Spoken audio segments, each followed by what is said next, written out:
So, mapamalagbabay niya, alam mo malakan mo, kasya. Ni Aiden, ito kanya. Hindi lang, napesto. Tanong makaluto ako. Benta nung makabibuya ka pa habang ko luto kasi. Ano? Natin sila kailangan.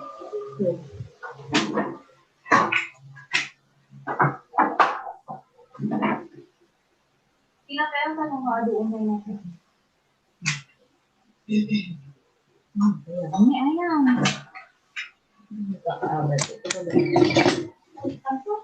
Na? Ipunit? Saan ka pulutin? Ano sila?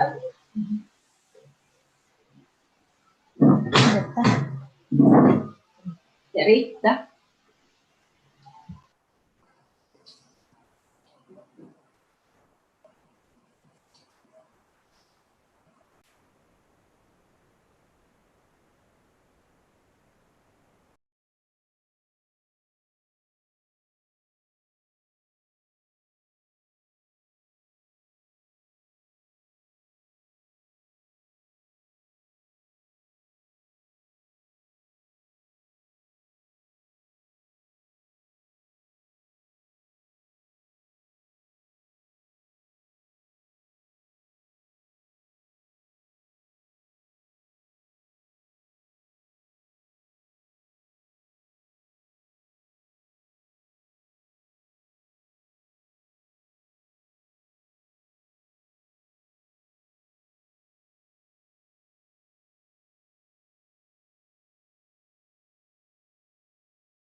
Good morning, everyone.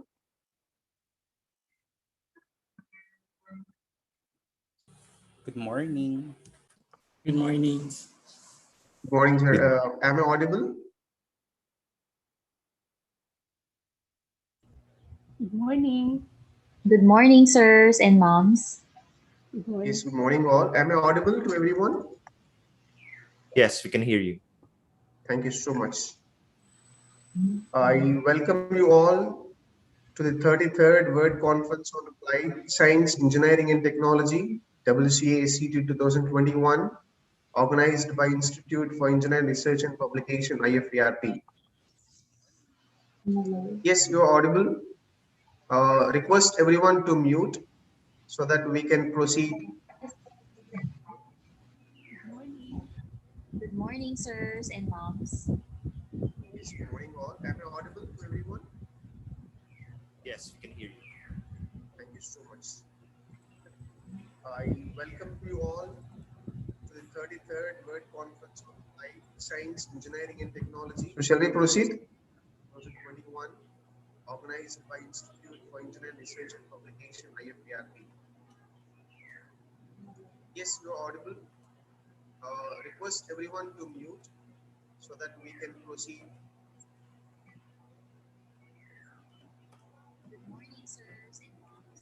Request everyone to mute usual so that we can proceed.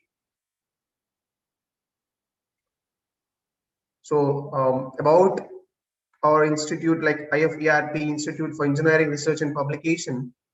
Institute for Engineering Research and Publication is a multidisciplinary professional organization dedicated to research and development within the field of science, engineering and technology. IFERP is a predominant body that has brought technical revolution and development of science and technology. The IFERP form constitutes of professional experts and overseas technical leaders. There is no stone unturned to strengthen the spheres of science, engineering, and technology. These days, IFERP is one among the leading publisher of research papers in its prime quality peer-reviewed journals, continuing and analyze magazines. So about our conference,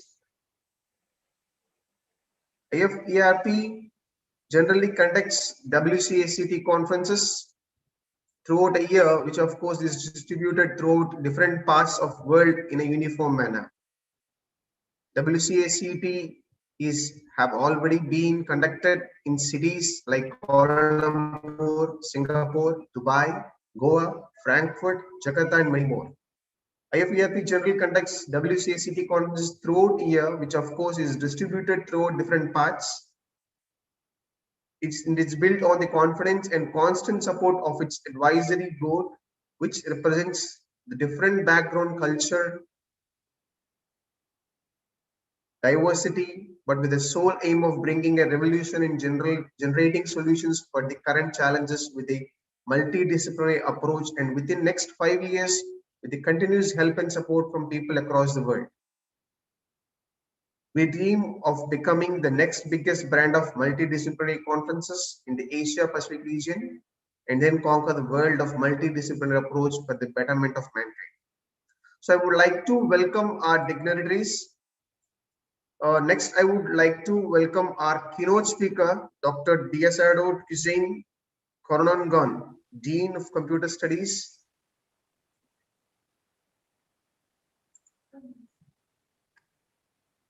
So he's Computer Studies in University of Luzon, Philippines.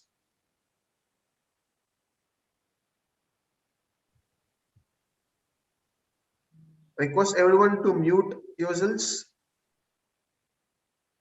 kindly so that we can proceed with our presentations.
And within a few minutes,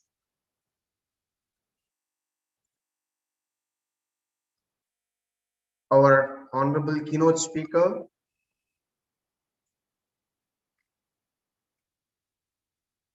will proceed with his session.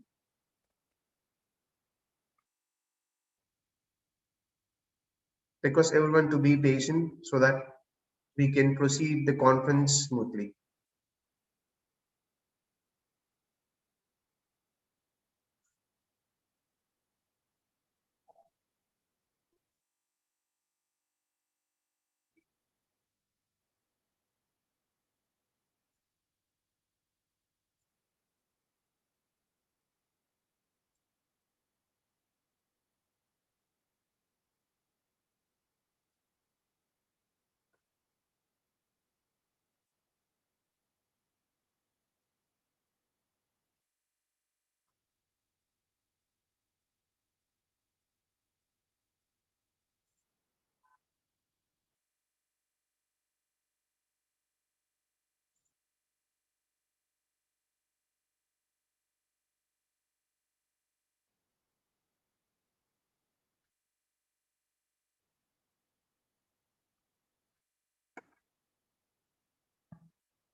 Thank you so much for your patience.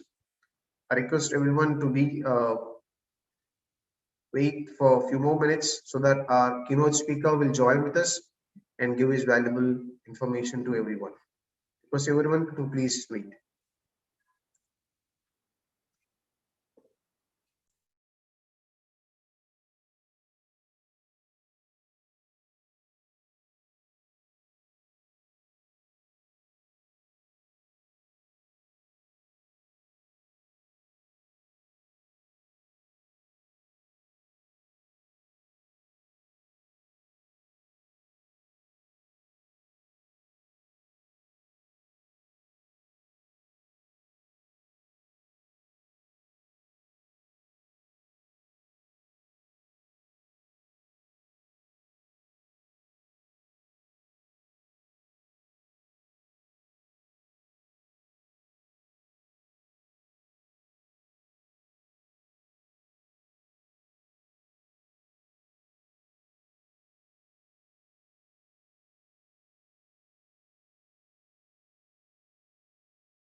So good morning, sir, Mr. Diaz Dada Cuson Coronamgan. Good morning, sir. Yeah, good morning. Yes, sir. Thank you so much for joining us and imparting your expertise with us. I would also take this opportunity to welcome all our presenters who has paid the valuable time in enlightening us with their latest research and studies. So now I would like to welcome our eminent keynote speaker, Mr. Dr. Quizon Koronongan, to deliver his keynote address. And he is the Dean of Computer Studies at University of Luzon, Philippines. So we are delighted to introduce him, and currently is serving as a Dean at Computer Studies, University of Luzon, Philippines. He is a program head in Master of IT Cyber Security, Section Head of Information System Security, and also he is a Database Administrator PLDT, System Administrator PLDT, and Analyst Programmer. He won an honorable award for Plaque of Appreciation, 26th WCASET, which was conducted at Manila in 2020, and Certificates of Appreciation Cybersecurity Conference 2020 webinar, Manila, Certification of Recognition at Mother Goose Special School System at Dagpon City, 2020. So, Dr. Mr. Quizon, we would like to welcome you, and you can proceed with your session, sir. Sir, am I audible? Yeah, thank you. Thank you so much, sir. You can proceed with your session. Can I now share my screen? Definitely, sir. You can share your screen. Okay.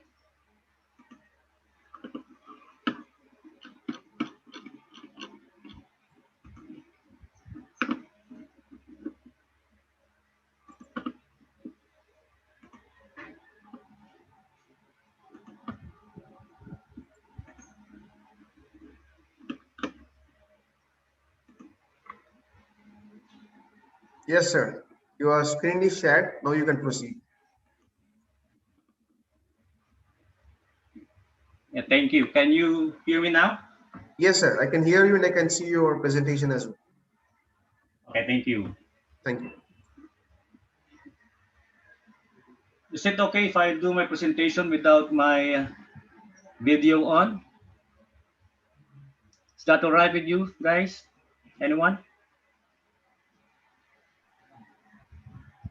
Sorry for the I'm sorry for the late uh, I'm sort of late coming in because the link was provided only now.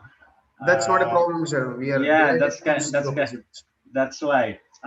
Actually, I'm right now here in my room, and with a minor construction going on adjacent to me, so I would rather say bear with me. Let's just pretend that we are in the middle of of a farm and a construction going on. Okay.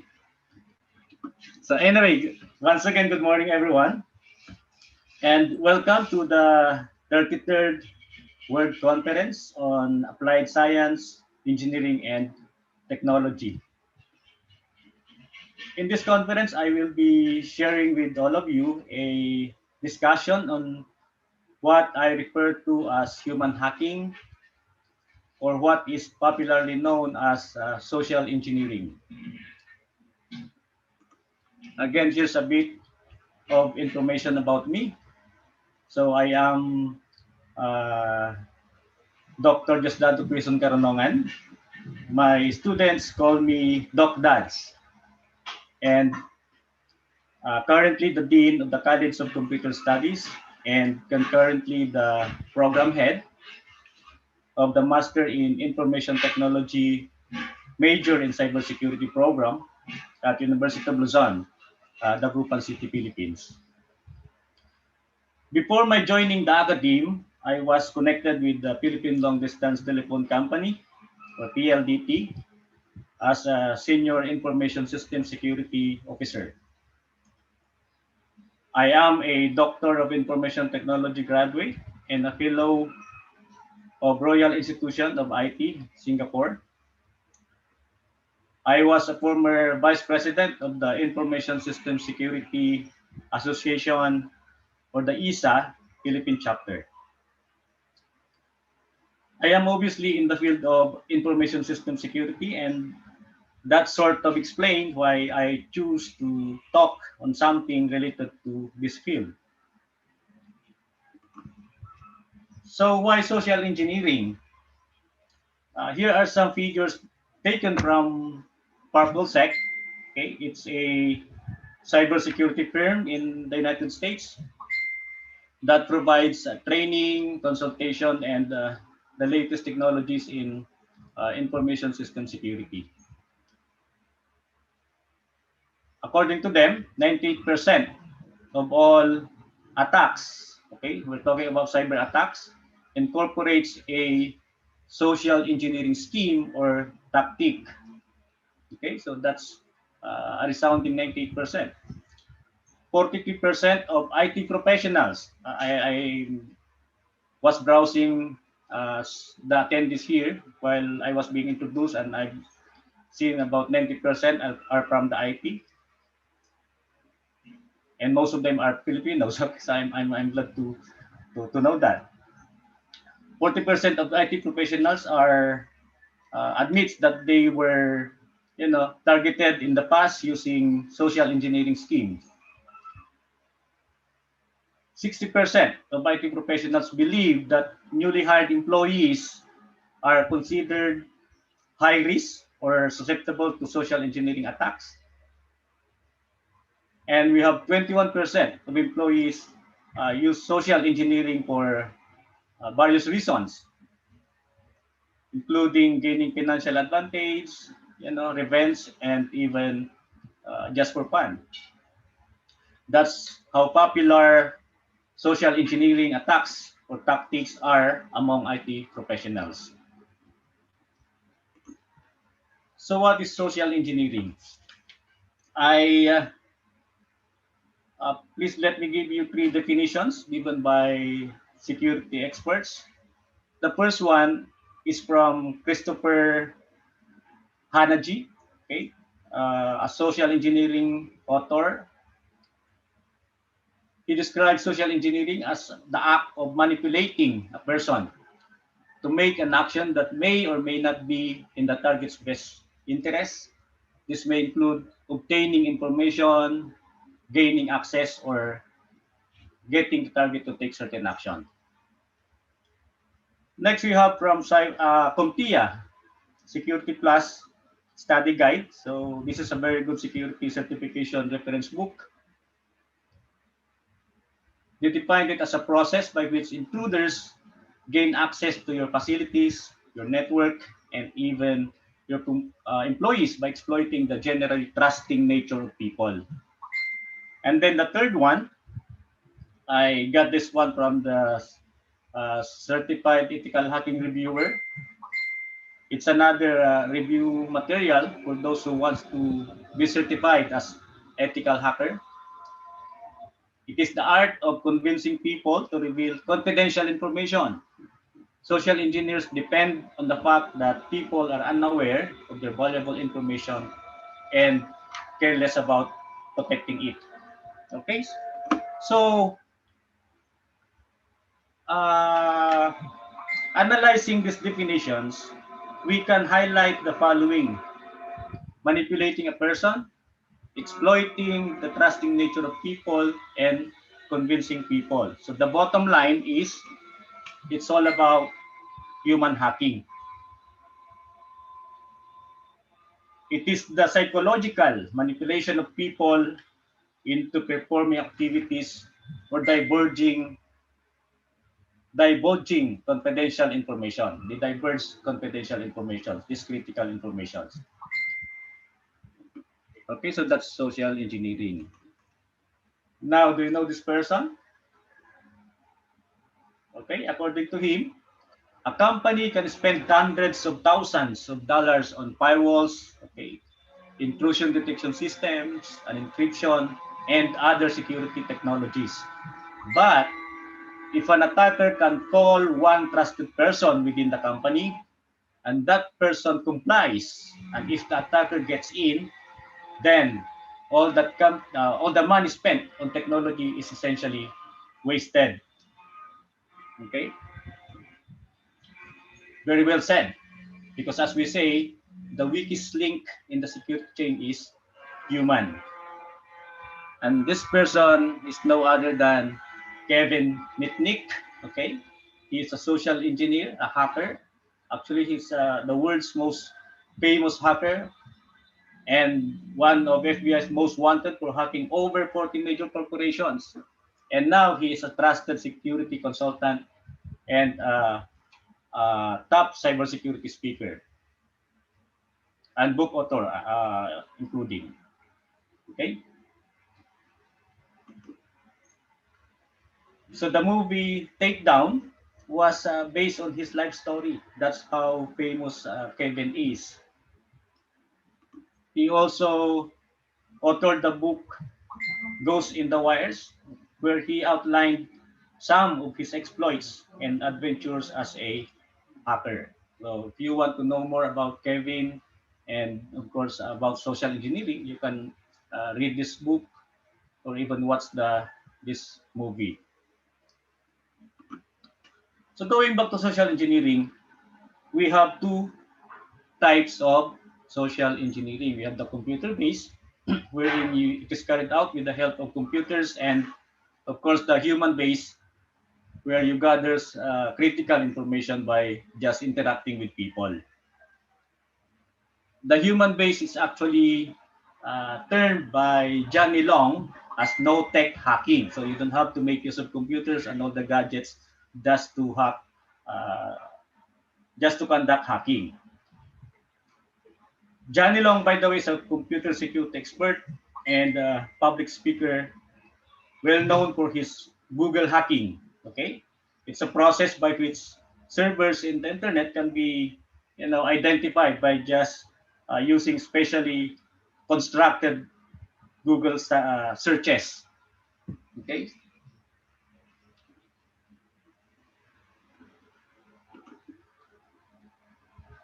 So when it comes to computer-based social engineering, we have the number one tactic. We call it phishing, where an illegitimate email falsely claiming to be from a legitimate site attempts to acquire the user's personal information. So once you click on something, you will be redirected to a fake web page, okay, mimicking trustworthy sites, which looks like the original site, and asks you to submit your personal information. Okay, so just like what's on the screen. But I have here an actual example of phishing. This was actually sent to my email. Okay, so it looks like something that came from BPI. It's a local bank here in the Philippines. Okay.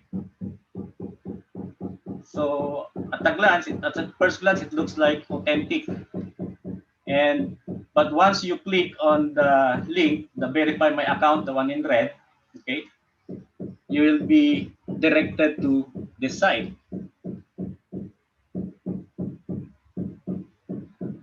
Okay. So what have you noticed here? Take a look at the domain name. It's www.radiotelecom.com. It's not somehow related to BPI. So that should be enough to alarm you that this is not related to BPI. And look at the data or information that he's trying to obtain from you. It includes almost everything. You have the user ID, including the password, okay? And then you have the mobile number, credit card number, okay? Credit card expiration, including the card security code. You can just imagine that a valid bank with a valid transaction will not be asking you all these details because these are supposed to be confidential. Okay, so it's very suspicious, very alarming. But luckily I don't have a bank account in BPI. It's not my bank, so obviously from my end, it's a phishing email. But what if you happen to have an existing BPI bank account? You could be probably by now one of the victims of stolen credentials or information, or worse, stolen money. So if there's somebody from BPI, I'm sorry for making use of this one, just to Anyway, it didn't came from your bank. It's from somebody else. Next, we have what we call as spear phishing. It's actually a subset of phishing, and this one targets what specific individuals within an organization. So, in contrast to the phishing that we discussed earlier, where the attackers send hundreds of generic messages, this time this one is specialized just for you. So it contains your name, and then uh, security professionals claim that this type of social engineering tactic generates higher response rate. Okay, so I have here an example message which appear to be from your boss. Okay, so let's say, for example, a message from your boss telling you that there's a problem with your deposit account, okay, and that you need to access the human resource link. So it gives you a link for you to correct some wrong information.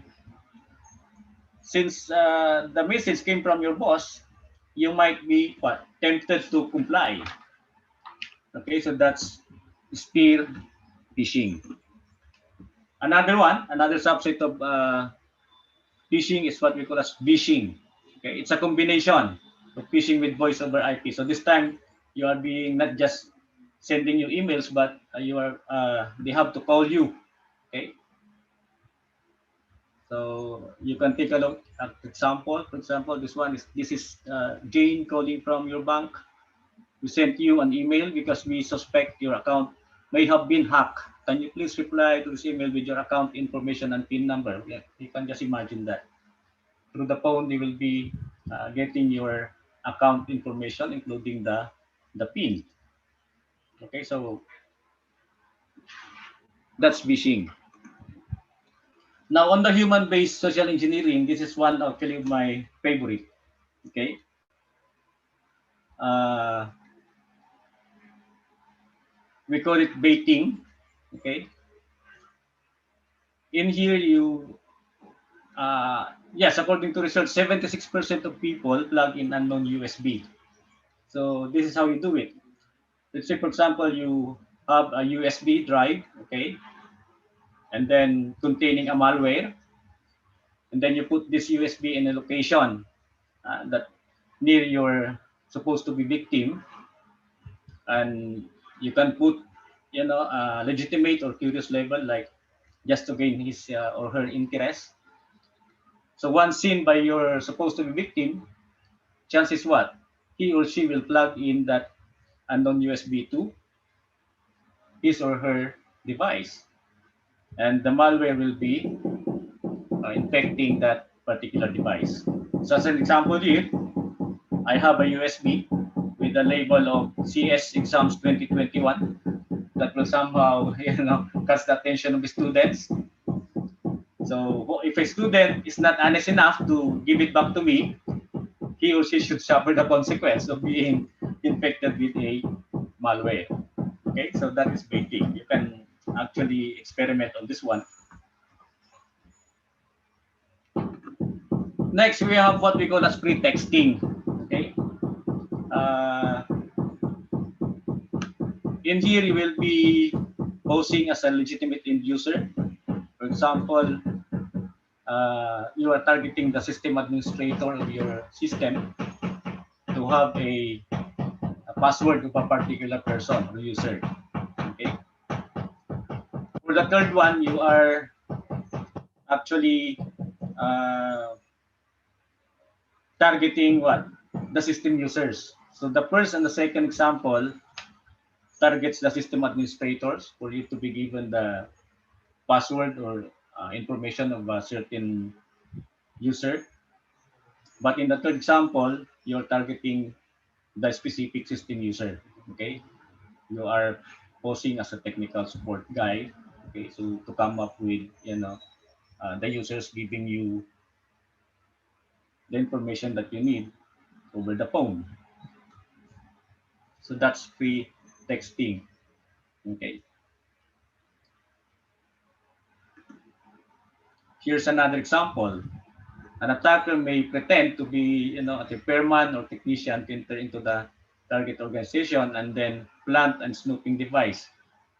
The snooping device here could be a hardware keylogger, and you know that keylogger will capture everything that's typed in your keyboard, including, of course, your passwords. But of course, there are ways to how to mitigate uh, these tactics and schemes in social engineering. Okay. Next, if you are not in good terms with your boss, you can make use of this one. For example, you want to know your boss vitamins or where he dines, with whom. Chances you can have something from his trash bins, or printer bins, sticky notes in his office. That's why in my office, I make use of. Uh, I don't really give my scratch in my trash cans or trash bins. Okay, because there are important information that can be obtained from you. Actually, you can do this one. You can practice, and it's effective. You can you can have information from your boss. For example, what are the vitamins that he's taking? Where is his favorite restaurant? That sort of information. And sometimes even his passwords are can be found in sticky notes somewhere in his office. Okay. So dumpster diving is looking for treasure in someone else's trash. I know after this talk, many will be experimenting on this, tactics. Next one is shoulder surfing. Okay, so as shown in the picture, it uses what? Direct observation techniques, looking over someone's shoulder. So avoid this one. You can, I actually practice this one. Let's say, for example, you ride the bus, and then there are still IDs hanging in a certain student or employee. You can actually capture their student ID with your cell phone camera, and then that is information enough for you to somehow later on make use of the information you obtained through the ID to have access to that school or to that particular office. Okay, this is also the reason why most ATMs, okay, are enclosed nowadays. They have special housing, right? So that nobody can take a look at the PIN numbers and all the passwords that you need to enter in transacting over your ATM. Okay, so this is shoulder surfing. So you can just imagine a car parking at the back of the ATM. They are using binoculars to obtain probably your pins or your other sensitive information.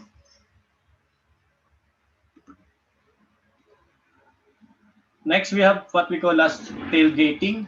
So you can actually enter a premise without uh, an access to it by just closely following an authorized person through a door. Okay, for example, you have an unauthorized person, you closely follow that one, and then here you go, you're inside the premise. And of course, you have your fake ID with you, information of which are obtained, let's say, for example, using shoulder surfing, and then you can enter that premise even if you are not actually allowed. That's tailgating. Now let's apply this one on Facebook, being a popular social media platform. Okay. So for example, you can create a fake user group, example, employees of let's say BPI, okay? And then using a false identity, you can have a friend request or invite other employees in BPI to that fake group, okay?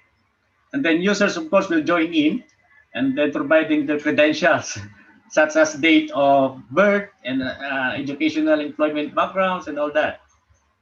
And these details can be used by you, okay, to gain access to that particular institution or building.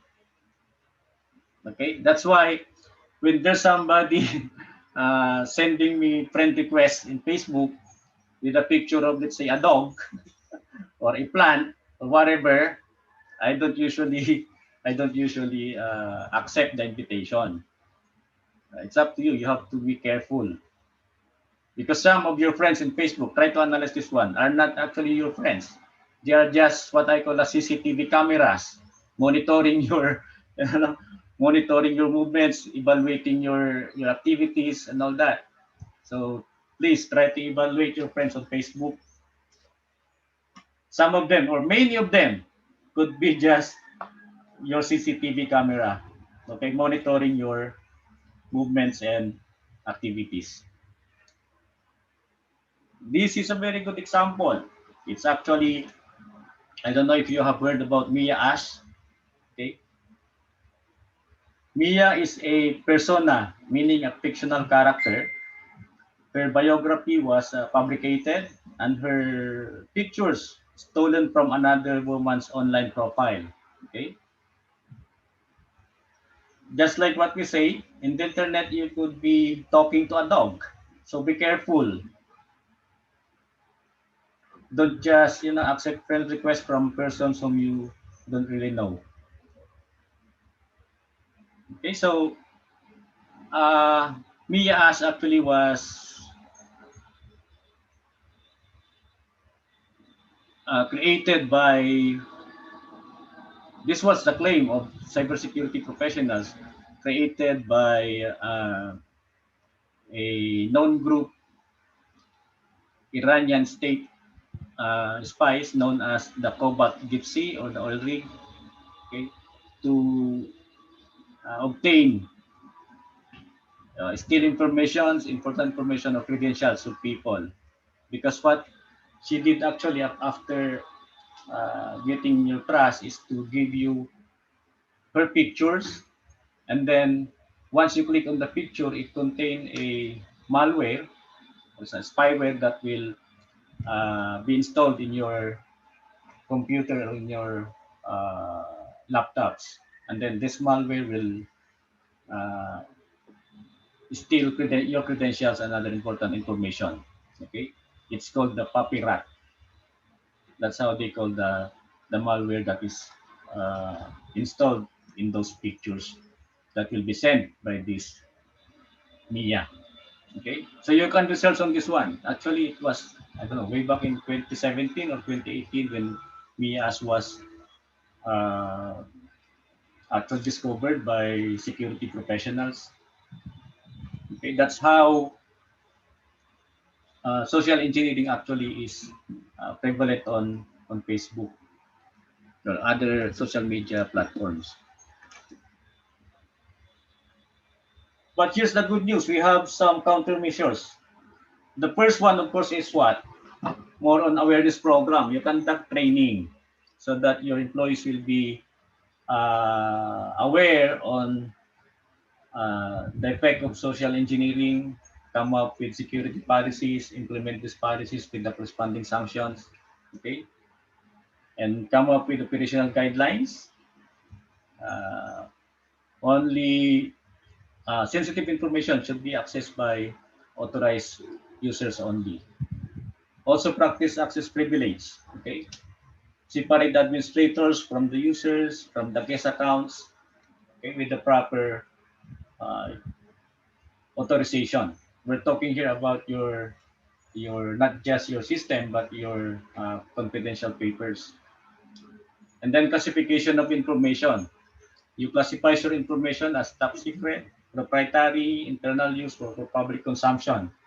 Okay, so of course, top secret should be kept in appropriate cabinets with appropriate rooms with CCTV probably, and even uh, enough security measures to protect the room.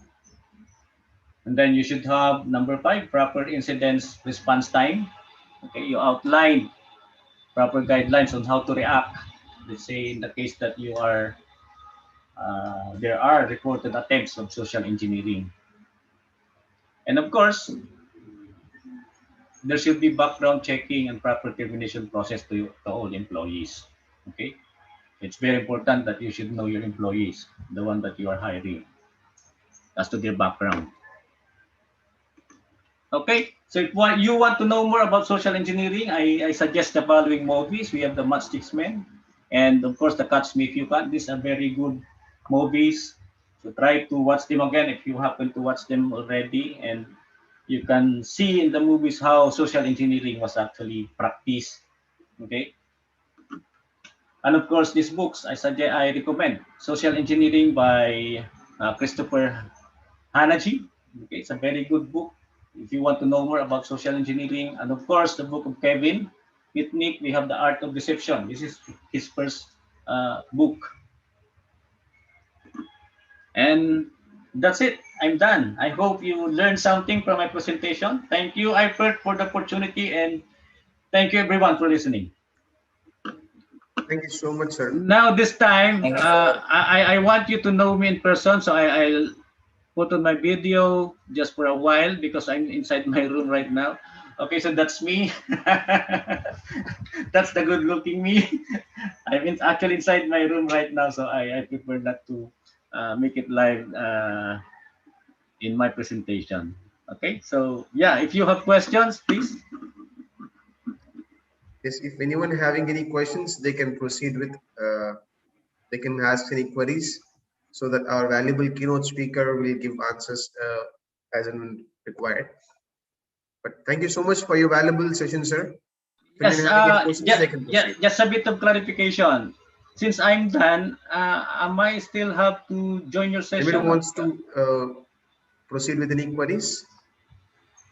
No, I mean, sir, do I need to be with the session all throughout this day because I still have my online classes, or is it okay for me to, Yes, sir. If just the question, thank you. Is it okay? Thank you so much for your valuable presentation, sir. Okay, thank you. Thank You're you welcome. so much, sir. Yes. And coming to our technical sessions, I welcome you all to our technical sessions. I think somebody's raising his hand. Is there someone? So before I go, you can ask questions if there's one, if there's any. Sorry?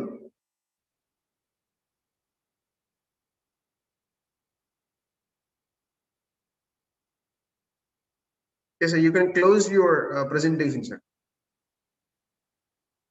You can remove the share screening. Yes, thank you so much, sir. And welcome to our technical sessions. Next, I welcome all the participants.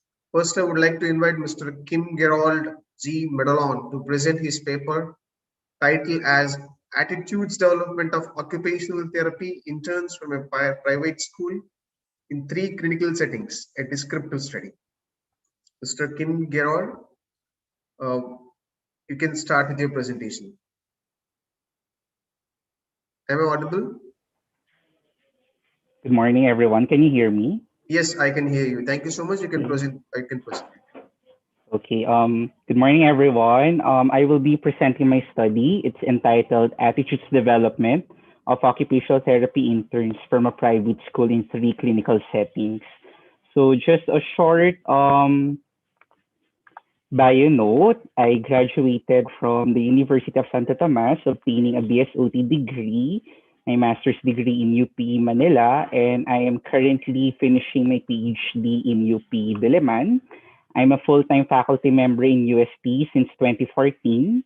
I'm currently appointed as the pedagogical lead of the college, the internship supervisor of our department, and the chair of the Committee of Standards and Ethics of the Philippine Academy of Occupational Therapists.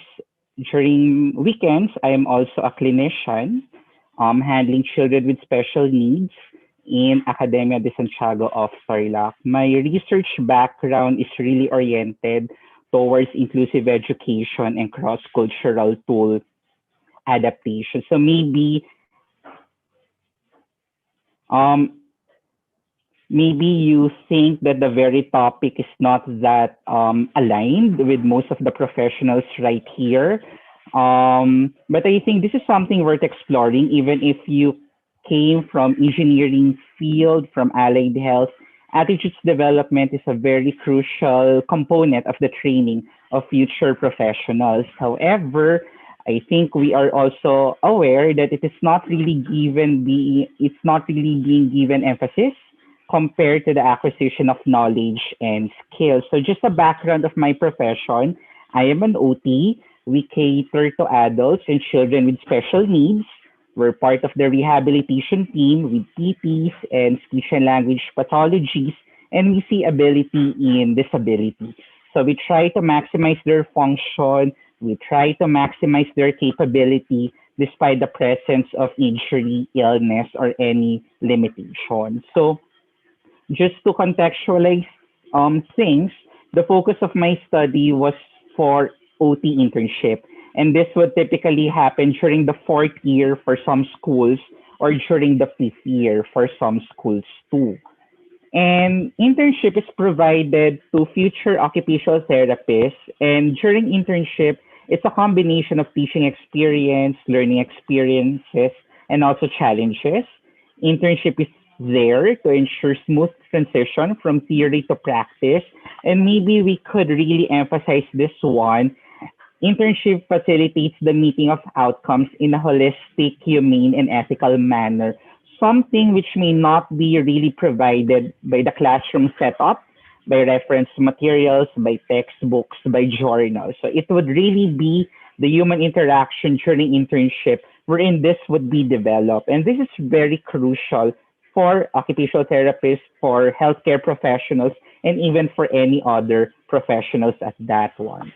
So the main construct of the study would be on attitudes. So what are attitudes? So basically, it could influence our action. It's our predilection, it's our tendency to act on something, and they can influence our professional behaviors. If we could become honest, ethical, accountable, a professional with integrity, those very behaviors to some extent are influenced by the attitudes that we have. Now, what is good about attitudes is, like knowledge and skills, it could be facilitated by teaching learning strategies. And it would be an interplay of personal experience, pedagogical and communication skills of the teacher, and modeling, particularly of that teacher. So for the study, the objectives would be to identify the professional behaviors that are being demonstrated by the interns, to determine the consistency and extent of manifestation of these professional behaviors, to identify the factors that facilitate and or impede their full manifestation, and to determine the current knowledge, attitude, and skills of OT teachers in attitudes development. So this is really a qualitative study. I employed observation, in-depth interviews, and also review of documents. So I was able to observe 3 clinical settings, and these clinical settings are the usual placements for internship. So we have hospital, we have a standalone pediatric center, and we have a community-based rehabilitation center. And for the interview, I was able to gather the perceptions of 3 OT interns and 3 OT teachers, and com data analysis. I utilized thematic analysis for me to come up with the themes that my respondents have mentioned during the interview. So these are the findings. So just to recap, I have observed 3 settings, and on those 3 settings, catering to adults, catering to children, catering to a community as such, the settings present little variety in the set of professional behaviors manifested. You would expect this setting would call for these behaviors, this setting would call for these behaviors, but during the very observation, to some extent, they're relatively the same. Regardless of the setting, it would present little variety. And there will be commonly manifested attitudes. We have initiative, adaptation, patience, collaborative practice, particularly with the family members and with other professionals. So those are commonly manifested by our interns. But it's also important to notice that they would also have negative behaviors. And this is something which is not emphasized. This is something which is not targeted during internship, but interns are manifesting it. So we have irresponsibility and special preference, particularly for clients. So they would have this certain inkling that I would just be giving priority to this client because I would want this condition or case, and I wouldn't really be prioritizing the other client. So those are commonly reported during the key informant interviews. Also, for all of the interns that I have interviewed and that I have observed, they would still need continuing cueing and prompting just to manifest those behaviors. The behaviors are narrower in scope compared to what is specified and expected in the Code of Ethics of the Profession, in the CHED memorandum. They are there, but the very extent is still narrow. It's still emerging. It's still basic. Okay. But what is also good to know would be, even if they are basic, even if they are narrow, they go beyond to what the teachers have really targeted. So in the interview, the teachers would keep on saying, we're not emphasizing this one. We're more focused on knowledge. We're more focused on skills. Whatever would happen on attitudes, it could just come. It could just be targeted if the opportunity would be there, but it wouldn't be something that is deliberate. Now, what is good would be, even if it's like that, that's the very context, the manifestation of the interest would go beyond what is targeted and what is considered to be basic. So there are certain factors that must be there that have caused these manifestations. And I will be discussing that later. Now, on the results of the study and the key findings, the manifestation of professional behavior would be an interplay of all of these factors. We have the OT intern, all of his or her personal factors. We have the client, the direct service recipient. The family members are also influencing the professional behaviors of the intern. We have the teaching of the OT clinical teacher, and we have also the training program itself. So we would want to know, does the training program really provide these opportunities in order for these attitudes to be developed? Now, I have mentioned a while ago, attitudes could be taught, attitudes could be developed. So maybe you could have the assumption that these two factors that I have encircled would be the most crucial, but actually they're not. Okay, they're not really the most important determinant of attitudes development. It has something to do with the rich learning experience provided by factors outside the clinical training program. And what are those? We have the overall internship experience. So interns would say, it's not really within this clinic or hospital that I have developed this one. It's the entirety of the internship, the overall experience that has contributed to this manifestation. We have classroom experience. So prior to internship, they are inside the classrooms, something that they have gained there. It influences the manifestation of these behaviors. We have sense of camaraderie among them. So helping a co-intern, adjusting to a co-intern, maybe something that is not deliberately handled or targeted by the clinical teacher, but it's within them. They would want to help their fellow students. They would want to help their fellow interns. Even if you wouldn't be prompting them, okay, it would be manifested. We have personal convictions and reflections, preference for a setting, and this is a common theme too. The very upbringing, independent of schooling, and the prevailing culture would really have an important influence in the manifestation of this professional behaviors. And these are causing these attitudes to be consistent and stable. So even if they wouldn't be targeted, even if they wouldn't really be taught by the clinical teachers, even if the program wouldn't really be emphasizing this, these external factors are causing these attitudes to be still manifested. Okay. Now, I have also explored the barriers. Now, what are those factors causing the problems? So these are the identified barriers for attitudes development to be maximized during internship. We have limited knowledge and weak skills of the teacher on developing attitudes. They have limited expectations. That is a recurrent sentiment that they have. We're targeting knowledge, we're targeting skills. Attitudes, not so much, even if they are declared in the clinical training program. Personal factors of the intern, vague specification of attitudinal outcomes, insufficient content for developing attitudes, limited teaching learning strategies, and there are a lot. Based on literature, you could employ values clarification process, journaling, making of portfolio, even presentation of cases. There are a lot. So even if we have strategies for knowledge and skills, there are also a lot of strategies out there for attitudes, but it's not that tapped compared to the other domains.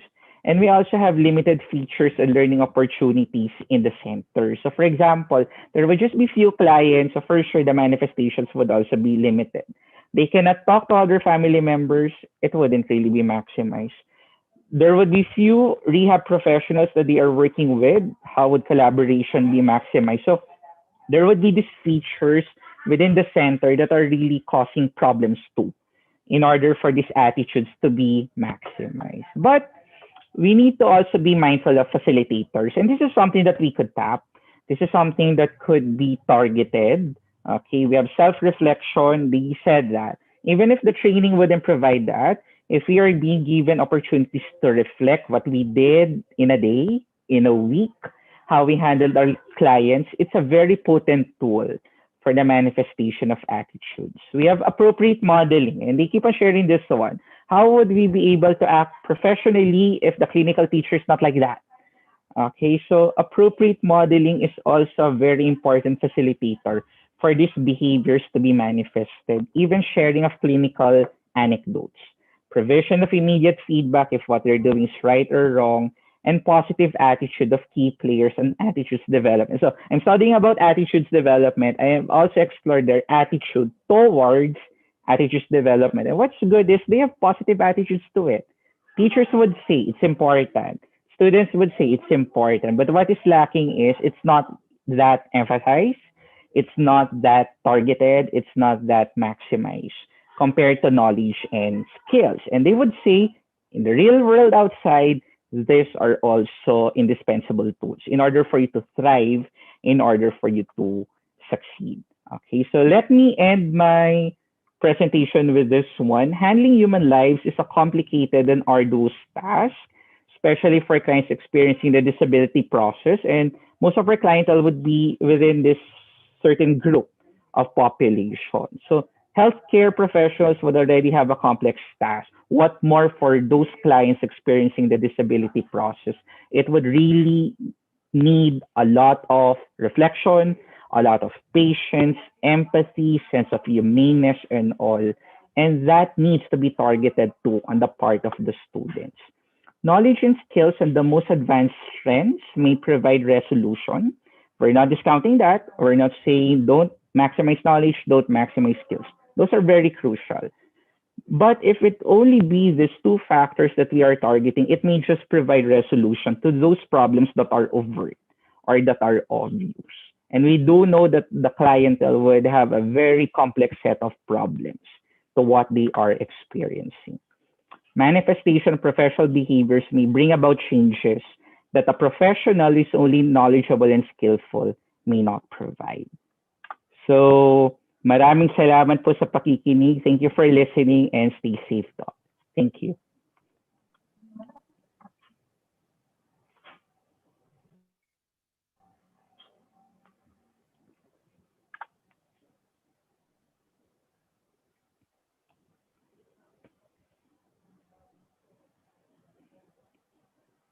Maybe if there would be questions or inquiry, I may be able to answer them.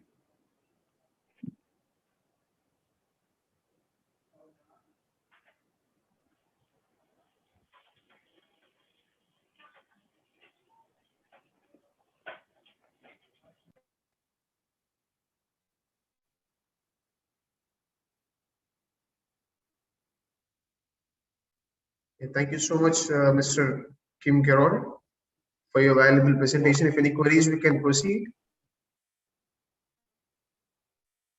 Okay. Thank you so much for your presentation. The next, I would like to call upon Mr. Deepak Mani to present his paper with his title of Crop Leaf Disease Detection and Classification Using Machine Learning Approaches. Mr. Deepak Mani. Yeah, I'm there. Yeah, just me. Give me there. Thank you so much. You can share your screen and start presentation.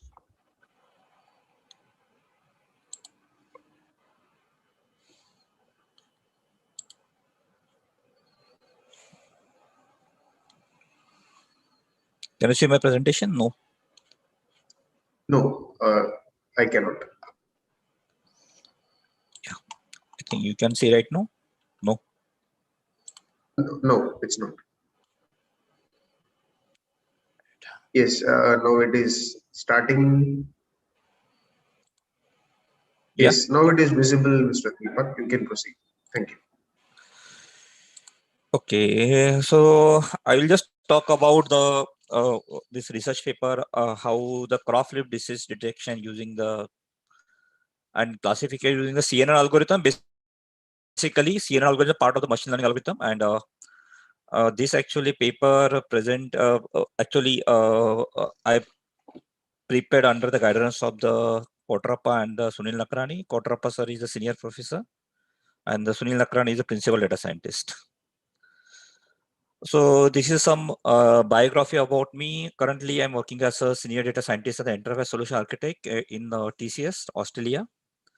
And I already published around 25 research paper into the machine learning, artificial and machine learning domain. And parallelly, I'm working as a mentor for the CRESIT, Indian Institute of Technology, Mumbai. And I'm working as a reviewer for the 10 Scopus and the Springer journals, that is including the cyber war and the cyber security and artificial intelligence. So I don't want to take too much time to spend on my biography also. I'll just directly go on my paper presentation. Now, when I'm talking about the crop leaf, basically, if you take the crop leaf, basically, I can say crops is basically one of the important requirements for the human being life, because food is, I can say, food, shelter, and this thing, that is the primary requirements of human beings. But you know that due to the some crop leaf diseases, there are lots of loss was happening across the world because of the crop diseases. Now this paper is talking about like that how we can use the deep learning or machine learning approach to detect the what kind of crop diseases actually happen on that particular leaf also, so that we can identify the stage of the diseases, and we can take the necessary actions, and how this can help to the solve the real problems of the crop detection. So when I'm talking about the crop disease, basically the crop disease basically like it's basically one of the substantial warning to the food also to across the world also. And you know that there are totally 75% of the crop production is done by the small farmers. I know that if you go to US or UK, there are some multinational companies are there, which is actually, but if you want to go to the Philippines, India, or Indonesia, those kind of peoples, majority of the this one crop production done by the small farmers only. Now when the any diseases happen on the crops, so farmers doesn't know the use of the advanced technology which can be used to the solve of the problem of the this one. So in my today's basically presentation, I just focusing on to the three major crop, basically potato and tomato and the cotton. And along with that, I'm considering the different types of the 5 diseases I captured. So in this my experiment, all the pictures and everything is captured by the smart mobile phones, because in the today's technology, everybody's carrying the smart mobiles, and we can use that smart mobile. You can capture the pictures so that we can make the classifications of the what is the healthy images and what is the what is unhealthy images or what is the disease images there. So we can capture those kind of images with smart technology. So this is I'm just talking about the what kind of data samples I take about the this one. This is more kind of healthy leaf image about the cotton, tomato. This one you can say on the left hand side. On right hand side, I'm considering the different types of the leaves of the cotton diseases. So see, there are in the today's world, there are lots of diseases are there, because if you want to open the encyclopedia of the cotton, the tomatoes of the, or maybe tomatoes, you'll count there are 100+ diseases are available in the around the world. But here I'm just considering the what is the major 5 diseases commonly across, you find across the all that. I'm considering this is part of the research paper. This is when I'm talking about the this crop detection. Basically, here some kind of literature surveys actually done. There is a Camarago and the Smith is actually developed the methods are there which can be identify the what is the affected areas of the leaf for this one, and they actually carried out the experiment onto the maize, cotton, and the soybeans banana part, and they actually use it. And what they use that actually they actually use the color image, and that color image they are transformed to HSV, and after that actually they are applying the layer 1, layer 2, layer 3 message into the color space, and they can do it actually. Another I'm just talking about, like there is a paper is published by the Viraj Gohane and the Gurjar, which is basically they develop the detection technology of the they actually develop the image detection technology, how we can detect the pathogen presence onto the cotton leaves, and how we can, so how they can identify that if you want to take any leaf also, you can extract the color, you can extract the types, those are based on the features. They actually extracted all the features, and after that they actually apply the neural network algorithm to classify the what kind of disease was happening into that particular papers only. Third, I'm talking about like Dahi and the Al-Bashis actually they design the image processing system, which can be detect the image automatically, and which can be give the result. It's a real-time system. It's automatic detection. So what you can do, you just take your mobile or something in front of this thing, and it is say that it is healthy or unhealthy image, or what kind of this is happening in that particular leaf also. This actually they done the automation kind of thing. So in my paper, I'm just considering the 5 types of diseases. This I'm considering. So I don't want to talk about more kind of 5 types of diseases, because as I told about that, there are thousands of diseases available for the cotton, tomato, and this one. Now the challenges about that, when I started writing the research papers, so there are lots of research papers are available, which is talking about the machine learning algorithm. Basically, what you can do, you can take the images and you can process that image, you extract the features. What is the features? Color is there, size is there, spot is there, thickness is there, location is there. Those are the features are there. But in that particular case, they're actually applying the support vector algorithm, or maybe they are applying the classification algorithm. They are maybe applying the lots of algorithm. These are the algorithm which is actually giving the accuracy about say 70 to 68%, something like that. But what I thought about that, why you're not going for the deep learning approach, which can be very useful to detect the crop flip detections using the deep learning or convolutional CNN approach only.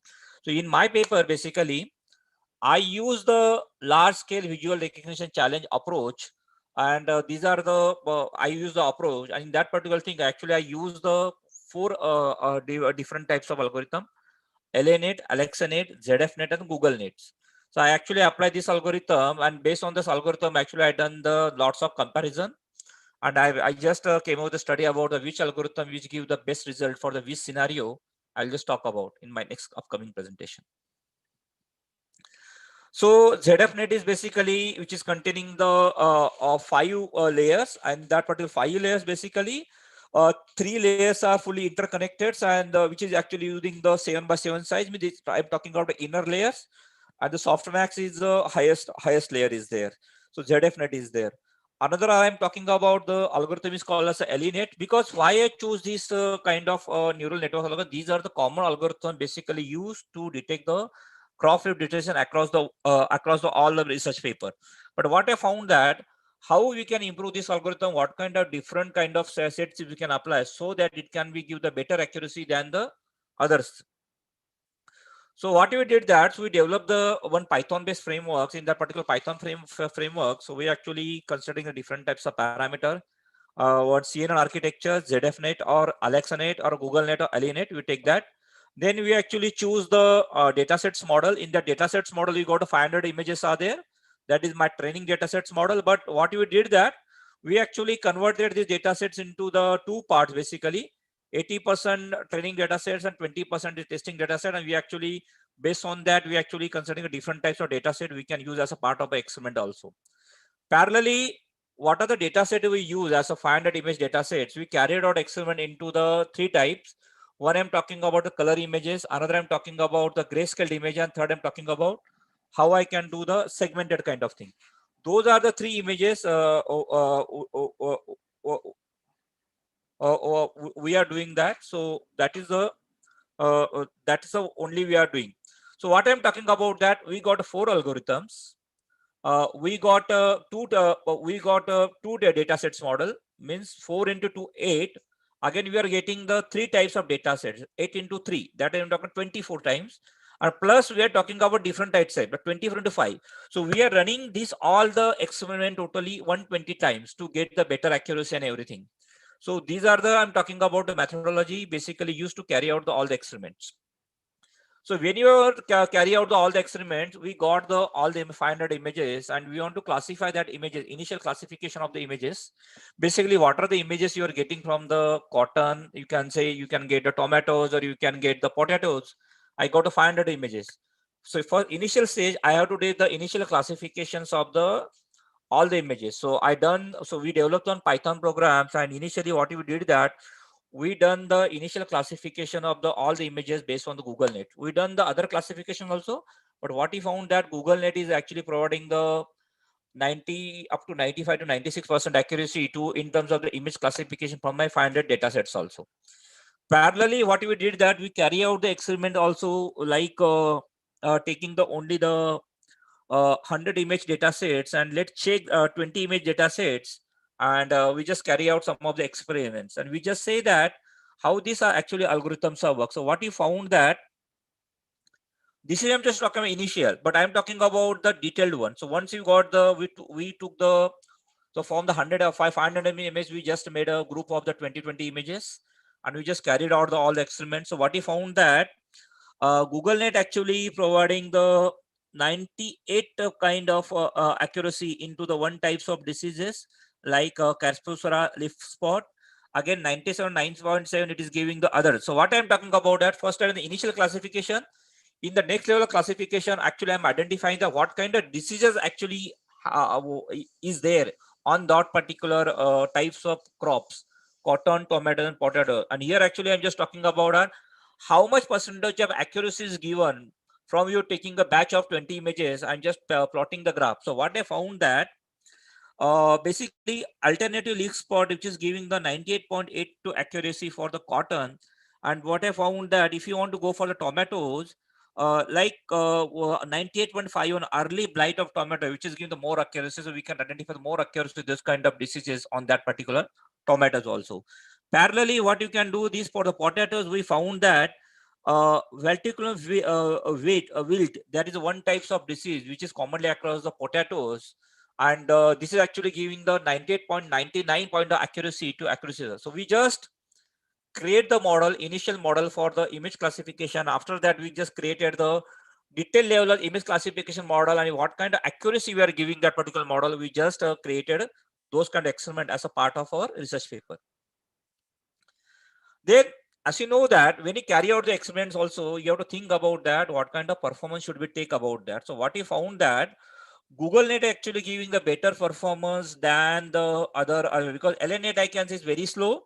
But what I found that GoogleNet is actually giving the better performance than compared to the LNet, AlexaNet, and the ZFNet. Parallelly, what you found that once you got the accuracy also, you want to check that what kind of error rates are supported by. So we found that GoogleNet actually providing the less error rates, means it is actually accurately detecting the all types of diseases from the crop leaf. But what I found that LNet and AlexaNet and VFNet basically, so basically they are actually not accurately detecting the crop leaf. That's why the error rates is very higher into LNet compared to the GoogleNets. Parallelly, I'm talking about that. What is the accuracy score I'm talking about? So GoogleNet actually providing the averagely 98.2 accuracy rate to detect the actual image of the disease on that particular using GoogleNet. Parallelly, I'm talking about that. What is the epoch rate I'm talking about in terms of the performance accuracy? So what I found that epoch rate is for the Google Net is actually providing higher compared to the other three algorithms. And finally, I'm just talking about table. So this is, I'm just talking about the different types of this one. So what I found that Google Net using the transfer learning model methodology using the color images, which is giving the 98.20 accuracy compared to what? Because there are lots of experiments we are conducted because we are talking transfer learning from the this one gray images, which is giving the 99.2 accuracy. When I'm talking about segmentation, which is giving the 99. But this is just paper. I'm just giving the part of the result as a part of which is present as a part of the results only, because we are doing the one of the project as a part of the university. The next phase of the next part of the paper will be come in the next upcoming sessions. But this is, I'm just talking about the what are the first finding you found that why carrying out experiment, because this long-term project is going on and we are doing the lots of experiment with help of the university students. I'm just talking about the first set of the results which is produced as a part of the research paper. These are the references we use that as a part of this. So this is, I'm just talking about the end of my presentations. If anyone have a question, they can ask me. Yes, if I may, can I have some sort of a question or clarification? Yeah, sure. Yeah. In measuring your performance, you measure it in terms of accuracy, right? Yeah. Did you consider making use of other performance measurement like precision and recall, and if measure? Yes, correct. See, basically, uh, so basically we are considering, see, I'm just talking about that. We are considering accuracy, precision, F1 score, precision score. We are taking entropy, we are taking heat entropy. There are total 18 to 20 parameters are there considering as a part of experiment. Okay. Another So one? basic, Yeah, I've got that. Another one. I'm more interested in your study. Did you consider feature engineering just to improve the performance? yes, correct. So that's why I am just talking about that. So feature engineering, as a, you're actually, I'm talking about, we extracted feature engineering also. Basically, feature engineering, what you did that, we got the color images. After Okay. the color images, we are actually converting these images into the gray images. So what is my feature? So what are the backgrounds are there? Everything's are there. We are removing that. That is the one thing. And parallelly, what you are doing that, we are actually doing the segmentation. So what is the segmentation? I'm talking about that. You have, I'm just show something to you on this. I'll just show you in my presentation. So this is the features we are taking about the segmentations, and we are just checking the accuracy about that. Okay, what kind of these things are there? And we are just cross verifying with the healthy images and where the exact spots are there, what kind of size of the spots, and we are taking this thing. So we are extracting all the features into this one unhealthy images. Parallelly, we already got the features information of the healthy images. We are comparing that.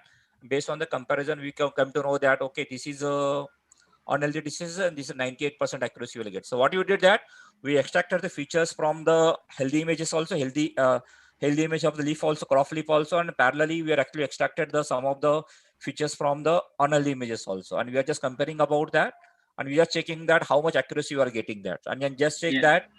So those are the accuracy we did as a part of the experiment also. Yeah. Okay. Thank you very much. It's a very good study. I'm interested in your study actually. Thank you.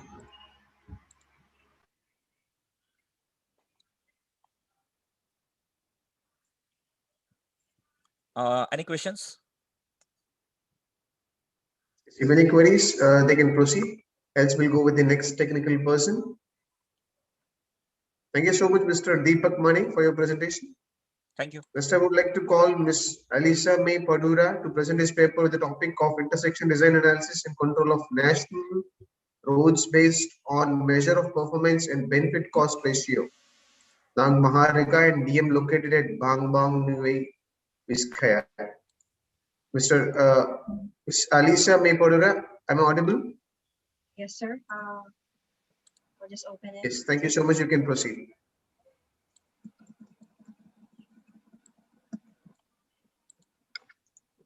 Can you see the presentation, sir? Yes, it's available. Okay. Just open my camera. Yes, Okay. you can proceed. Thank you. Good day, colleagues. I'm Alisa May Padura, and this is my study entitled The Intersection Design Analysis and Control of National Roads based on the measure of performance and benefit cost ratio.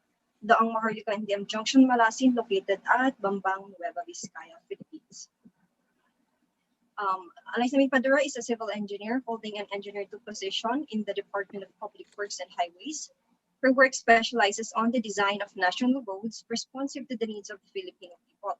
She is currently taking her Master's of Engineering degree at Macquarie University and is interested in the design elements of road networks as regards to traffic safety and mobility. So, the critical intersection in this study is the Daang Maharlika, which forms the Asian Highway in the Philippines, and one tertiary national road, the DM Junction Malasin, and it is considered a black spot area in Bambang, Nueva Vizcaya, having an average of 8.5 crashes per year. The crash pattern shows that most crashes are head-on and rear crashes, with a high participation rate of motorcycles at 52.7%. Currently, the intersection is at the level of service F, which has an overall intersection delay of 1,089 seconds. The mobility and safety of the intersection are two but a few, but the most important factors in the design phase of an intersection. Critical intersections are part of every state's detailed engineering design as it converges all movements of both vehicles and pedestrians. The process of calculating the delay and level of service in this study are identified from the result of the simulation in the traffic flow simulation software PTV, Vistor, and VSIM.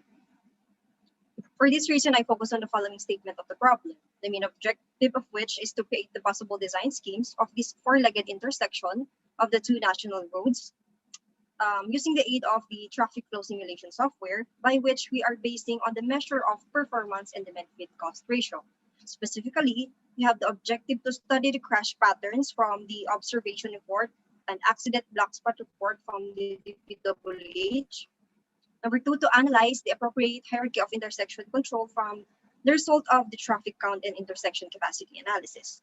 After which, we plan possible schemes of the intersection according to these crash patterns and crash data analysis. After which, we simulate these schemes on the traffic flow simulation software. And lastly, we have to assess and choose the design scheme of the intersection based on the criteria of the measure of performance and benefit cost ratio. Here we have the conceptual framework, which is shown having 5 phases, one of which is the first phase, which the output of which is the trends of the crash patterns. Phase 2, we have to select the traffic control possible for the intersection, after which we design the schemes and we simulate these schemes on phase 4, the result of which is the measure of performance of each design scheme. Lastly, we have to choose the design scheme for the intersection based on the presented criteria. The significance of study. This study is involving the intersection of a critical component from the north to south backbone of the Philippine highway system and one of the few choke points of the road network. Thus, increasing this mobility of the intersection greatly affects the primary route of vehicles passing through the farthest south to farthest north of the island of Luzon in the Philippines. This intersection is also a black spot area, which means that part of the road network where there exists severe major accidents in a high frequency of an average of 5 major crashes per year, more than that of the required minimum 3 major crashes per year to be identified as a black spot area. Now I present to you the results and discussion of my study, showing the figure 3.9 where intersection location with major establishments near the intersection. Figure 3.10 shows the intersection corners with establishments. And the figure 3.11 shows intersection corners with an obstruction of the concrete lined canal. Some vehicles from the DM Junction of Malasin occupies the outer lane of the Daang Maharlika while waiting for their turn to go to the northbound legs, and there is a difficulty for the drivers from these northbound legs to stop and notice them. Also, during the observation period, some conflict of vehicles close to collision were noted at 4:56 p.m., the truck and bus as shown in figure 3.13. Following the observation report, the intersection is surveyed and the researcher noted existing elements as shown in figure 3.16. The researcher used the crash data from the DPWH and to study further the collisions that happened in the year 2017 and 2016. as these crashes are summarized in the collision diagram shown on figure 3.17. As seen in this collision diagram, most of the collisions are head-on and rear crashes. These crashes mostly involves the motorcycles and happened at nighttime. The researcher conducted the traffic count for each turning movement in the intersection, and the results for the hourly volume in the evening and the morning afternoon peak is shown in figure 3.18 and 3.19. In this location, the 14-hour traffic count on the Daang Maharlika, the major road, is already 18,190 vehicles per 14-hour traffic count, as seen on this table. So the use of the stop sign control and the minor road is justified. An always stop control cannot be used because the major road and minor road are far away by volume percentage. The following schemes shown on this table are selected and simulated in the PTV Visual software. The schemes are provided with a detailed engineering design of each showing the countermeasures taken done in each. The base scenario of the existing intersection is modeled first by inputting the volumes of each of the traffic flow movement in the volume tab. The VSIM window and a simulation of the intersection appears to a definite time interval as shown in the following figure. The existing intersection, which is treated as a two-way stop having an intersection delay of 1,089 seconds. Scheme 1, we have here the two-way stop control modified turning radius for all approaches and no movement restrictions. Scheme 2, we have an always stop control modified turning radius and no movement restrictions. Scheme 3, we have also an always stop control modified turning radius with prohibited left turn on Hospital Road. Scheme 4, a signalized intersection modified turning radius, exclusive right turning lane for all approaches with prohibited left turn on the Hospital Road. Lastly, the Scheme 5, a signalized modified turning radius, exclusive right turning lane for the Daang Maharlika southbound and northbound, and the Junction Malasin with prohibited right turn on Hospital Road. The measure of performance, which is the intersection delay for each of design schemes, is extracted and tabulated as shown on table 3.12. This table also shows the level of service and benefit cost ratio of each design scheme. Based on the criteria and mentioned calculation, our Scheme 2 ranks on top of the options. So we have here the conclusions, already shown a while ago, that there are more head-on and rear crash collisions. The use of unsignalized type of control, such as two-way stop and always stop, is justified, since there are more than 6,000 vehicles per day passing by the intersection. Also, the use of the signalized intersection is also warranted, as the volumes on the major road and minor road exceeds the minimum requirement. The existing level of service of the intersection is level F, the worst operating condition of an intersection with a delay of 1,089 seconds. Scheme 4, we have here the signalized intersection with the following characteristics: can reduce the measure of performance intersection delay to 47 seconds from 1,000 seconds, which will make the intersection level of service to level D. But this is very costly enough that it fails on the second criteria with a benefit cost ratio of 1.60. But we have here, on the other hand, Scheme 2, an always stop control with modified turning radius, no movement restrictions, can only reduce the intersection delay to 170.34 seconds, but has a lower cost and higher benefits with a BCR, benefit cost ratio, of 5.61. Recommendations: the traffic growth rate of 4% be studied further or adjusted, since this traffic count was conducted during the pandemic period. Some road users are restricted to use transportation facilities. The local behavior of road users to be included in order to better calibrate the delay and the capacity models. And future studies be made on the additional criteria and percentage weight to be incorporated in the ranking of each design scheme in the intersection. Scope and the limitations of this study: the main focus of this study is to identify the appropriate design scheme. The available crash data gathered is from the summary report of the DPWH. And the traffic count was conducted during the time of the pandemic, and as taken a while ago, restrictions for travel are in place. Vehicle performance and local behavior characteristics are not included in this study to calibrate the delay and capacity models. Thank you very much for listening. Thank you so much, Ms. Alicia May Padura, for your presentation. If any queries, we can proceed.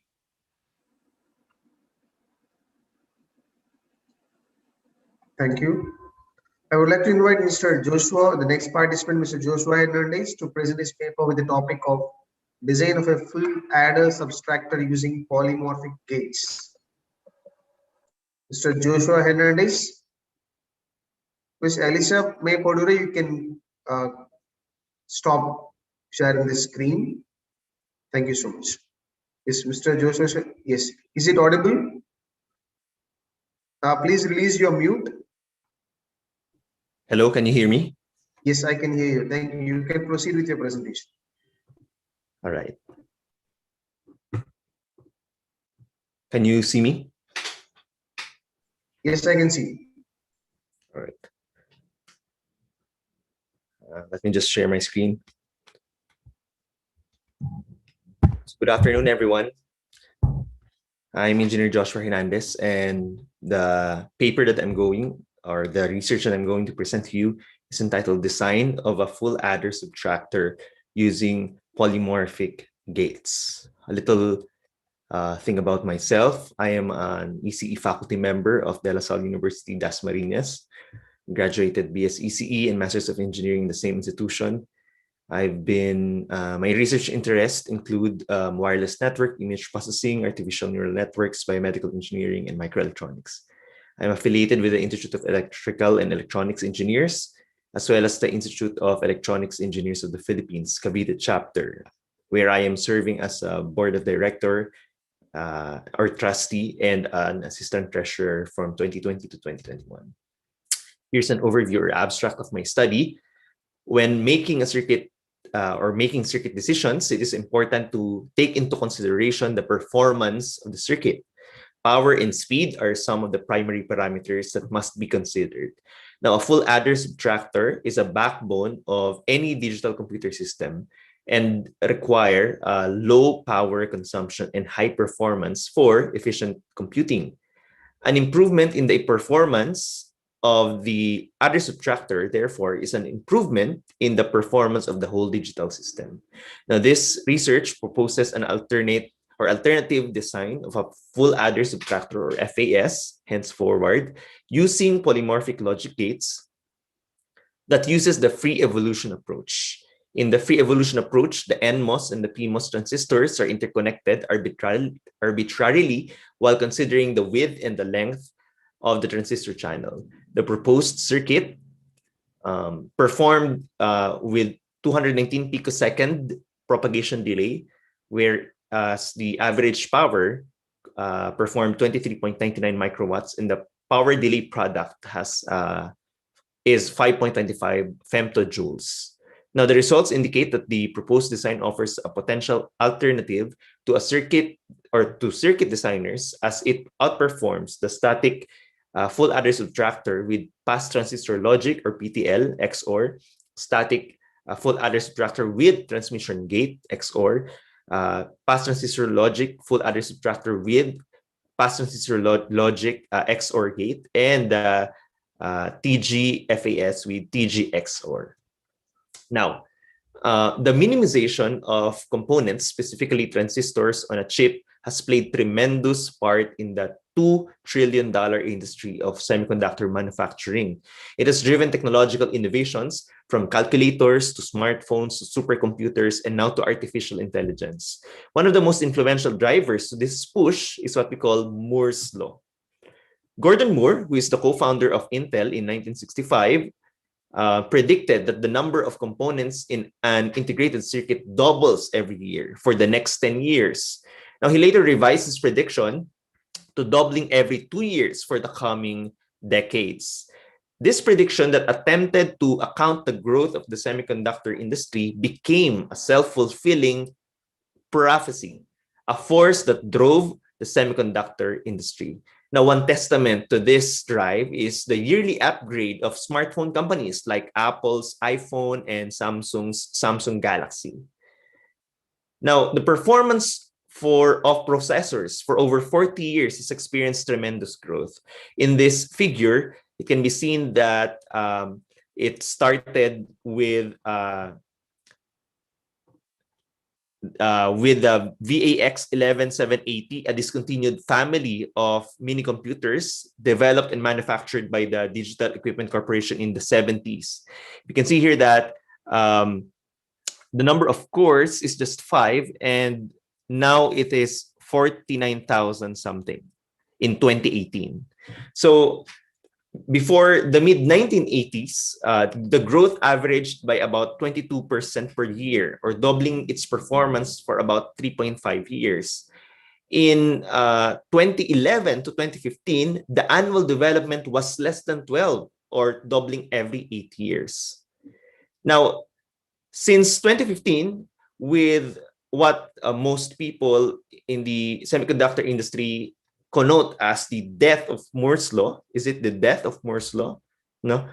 Improvement has been just 3.5% per year, or doubling every 20 years.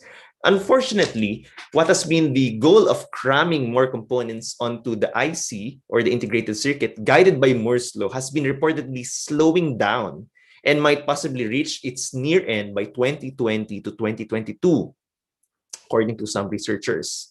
Now, the main reason for this slowing down is due to the physical limitations of silicon, one of the main semiconductor materials. This has driven the industry to seek for various alternatives to semiconductor material like architectures, but also the potential of integrating several functionalities on a single chip.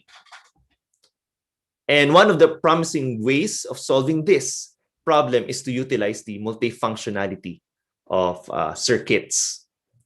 Now, adders and subtractors play an important role in the computer's arithmetic logic unit to make computations, as well as in the central processing unit and the graphics processing unit to reduce circuit complexity.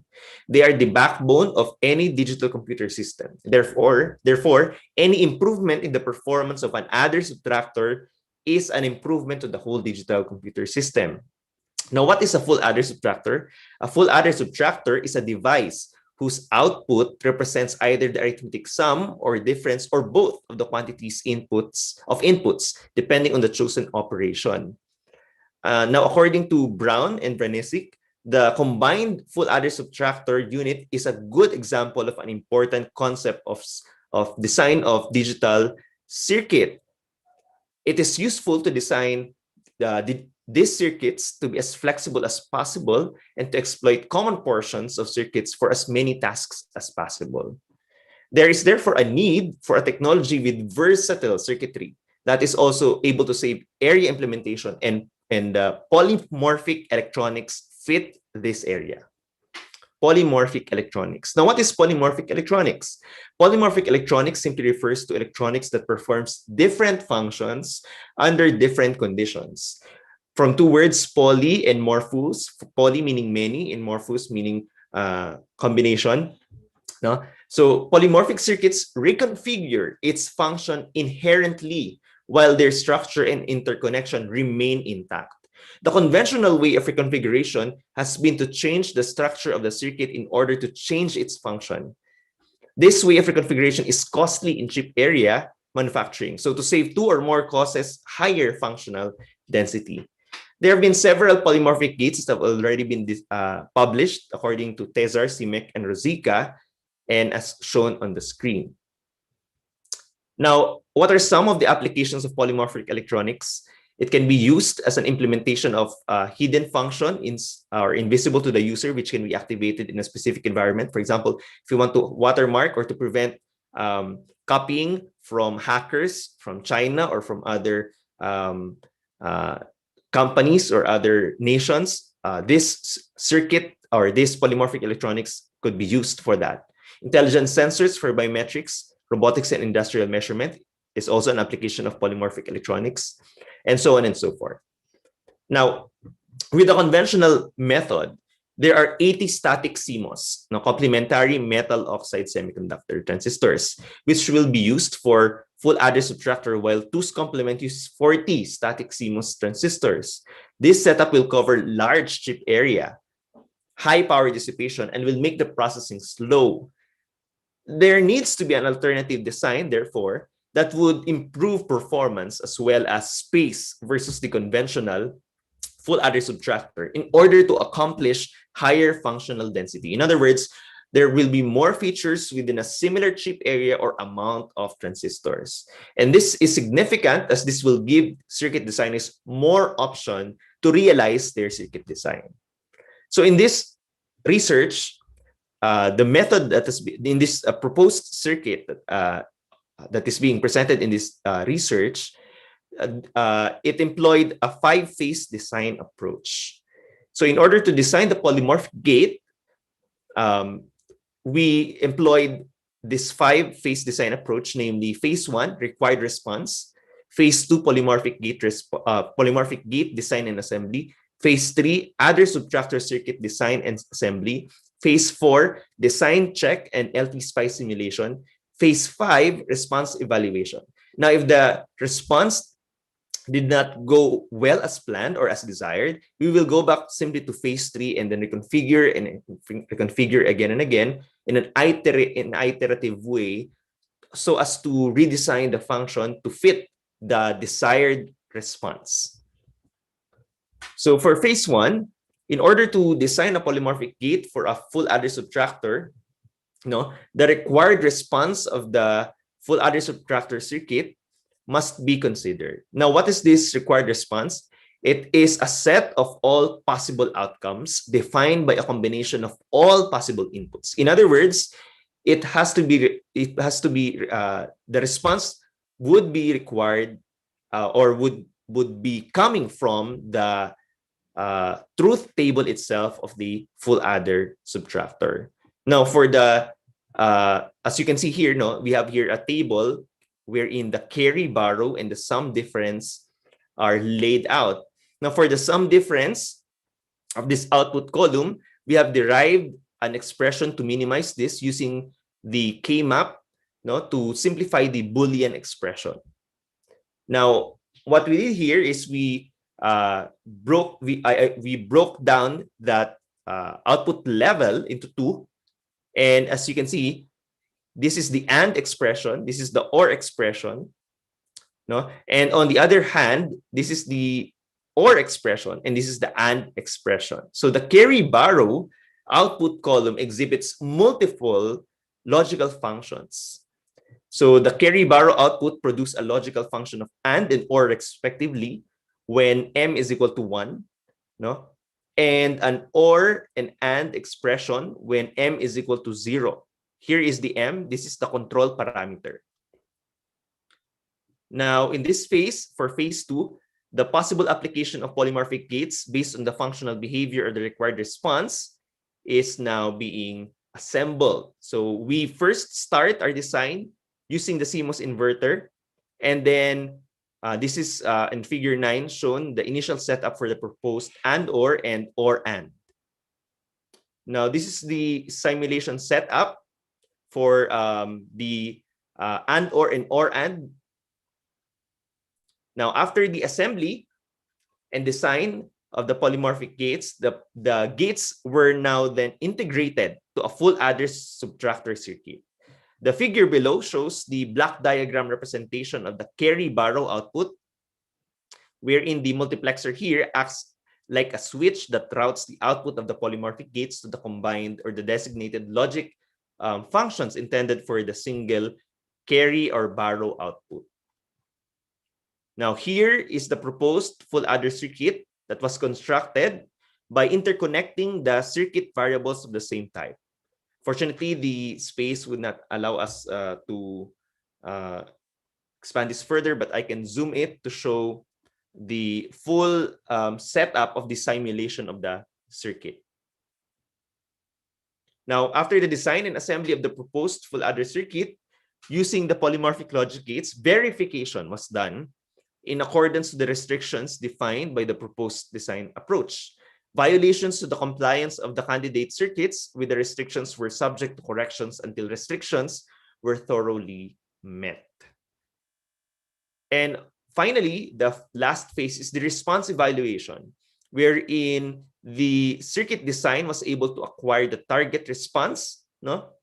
And then evaluating it if it complies or is adherent to the required response. If it is, then we can proceed to evaluate the performance. If it is not, we can go back to phase 3 and then tweak our design so that we could adhere to what is the required response. Now, the results and discussion of this study has shown basically considered 3 parameters: the propagation delay, which is the first one we will be discussing here in this slide.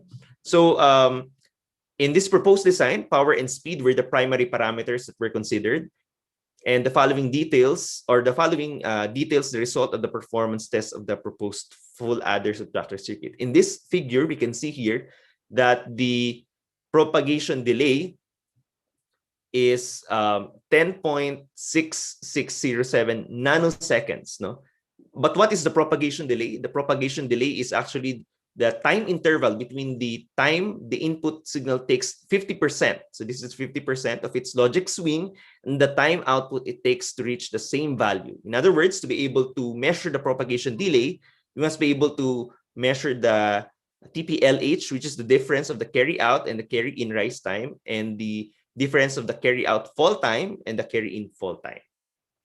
Now, to actually measure the propagation delay, as mentioned already earlier, we can compute for that by getting the difference of the rise and the fall time of both the carry in and carry out. And thus, taking the average of the two, we have 219 picoseconds. Now, the second parameter considered is the power dissipated, the average power dissipated. So the figure here illustrates the instantaneous power and the average power measurements of the proposed design circuit and has been simulated using the LT-SPICE software. The average power of a 1-bit full adder subtractor using the proposed design resulted to 23.987 microwatts. Now, most full adders and full adder subtractors are in the microwatts range. Thus, the power reading is normal and expected, and results have shown improvement versus the published full adder subtractor power measurements of Ahmad and Lim.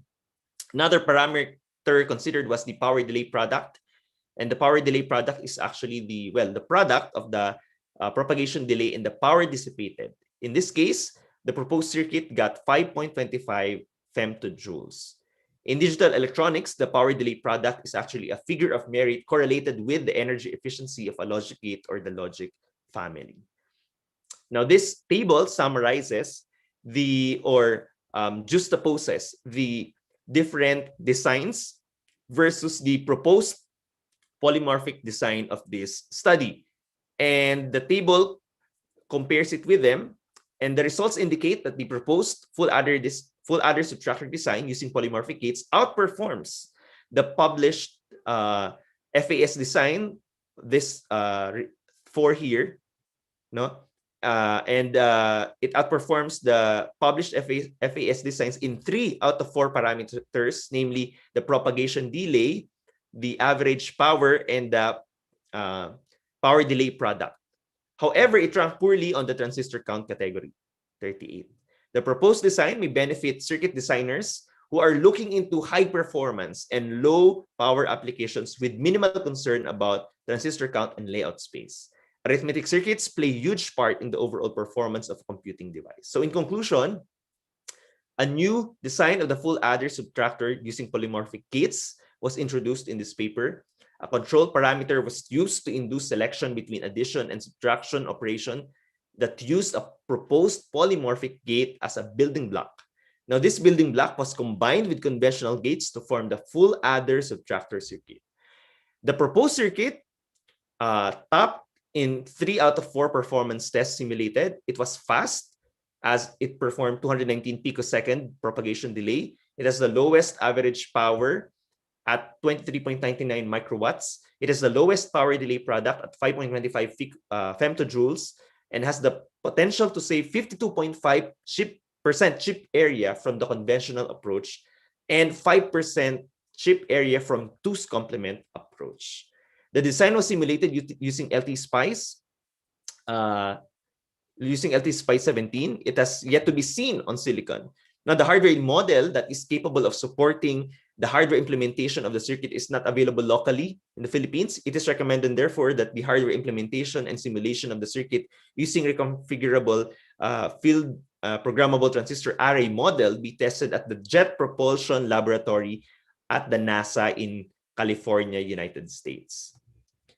I would like to acknowledge and thank the College of Engineering, Architecture, and Technology of De La Salle University Tasmariñas under the leadership of Engineer Jose Rizalde de Armas, Engineer Conrado Monzon, Engineer Maria Estrella Natalie Pineda, and Engineer Emmanuel Nogares, and Engineer Earl Jason Alvaran for their support and encouragement for this work. Thank you very much for your time, and Soli Deo Gloria. Thank you so much, Mr. Joshua Fernandez, for your presentation. If any queries, we can proceed. Okay. I would like to invite the next participant, Mr. Richel Royce Chan, to present this paper with the topic of career development program for non-teaching personnel. So I would like to proceed. Just a minute.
I think you need to check your audio, sir.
Sir Rochelle, we cannot hear you.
Java.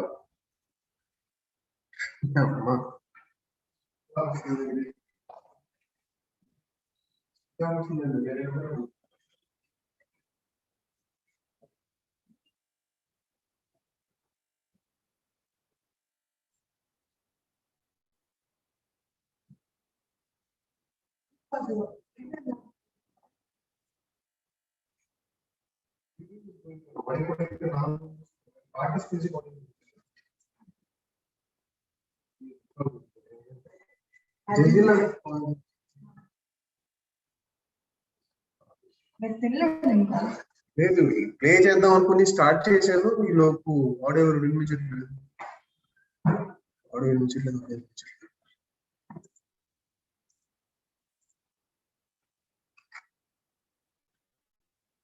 Jessila, when I'm playing the pre-recorded video, the audio is coming.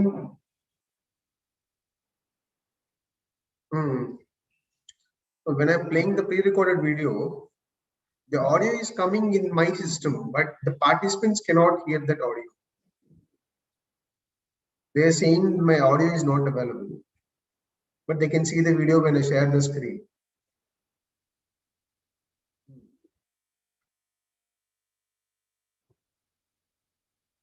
What kind of audio that I have to enable? Like in audio? No, not muted.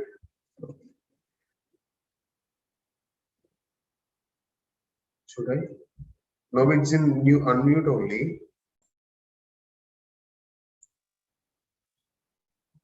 They're not. Yes, the same problem. Yes, exactly. But we continue to play. Now the participants are saying like, so please stop the video, and replay it again. That's what they're trying to say. No, he just left. And his phone number got switched off. All problems will come at some place at same place.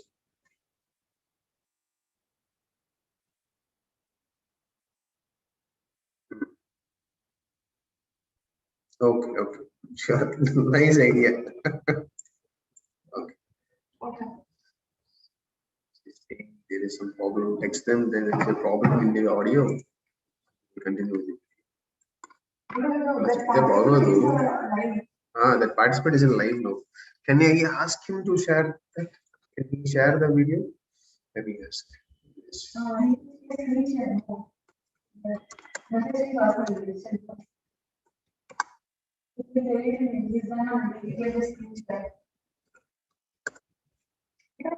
He just left in this article.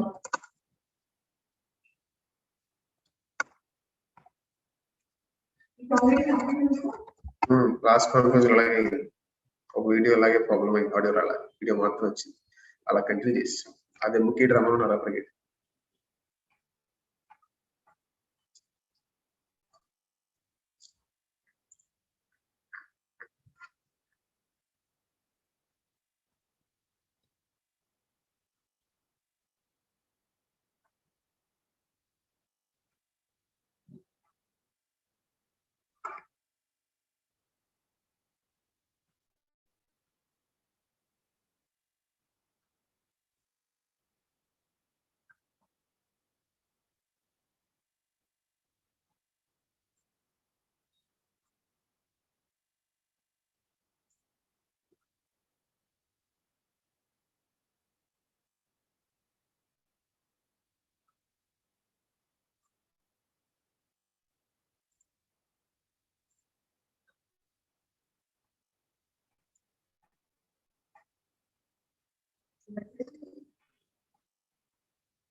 Audio is not coming. Thank you so much. We'll proceed with the next participant. Since there is some audio problem on the respective technical session side, so I would like to go with the next participant, Mr. Afreez Susandi, to present his paper with the topic of simulation of diffuser for horizontal axis wind turbine using computational fluid dynamics.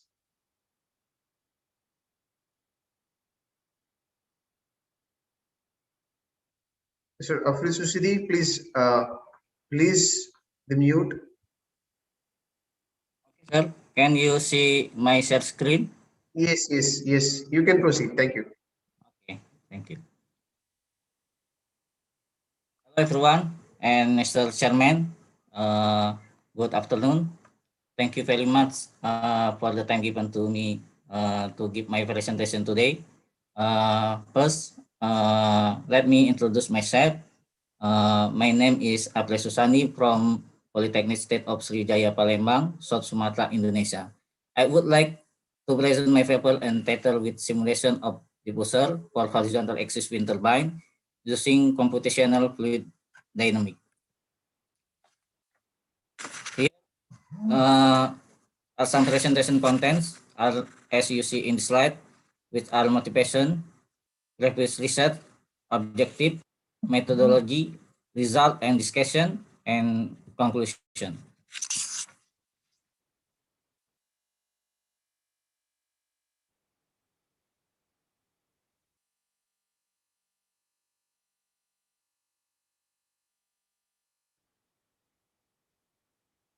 So the abstract of my paper, it is shown in the slide.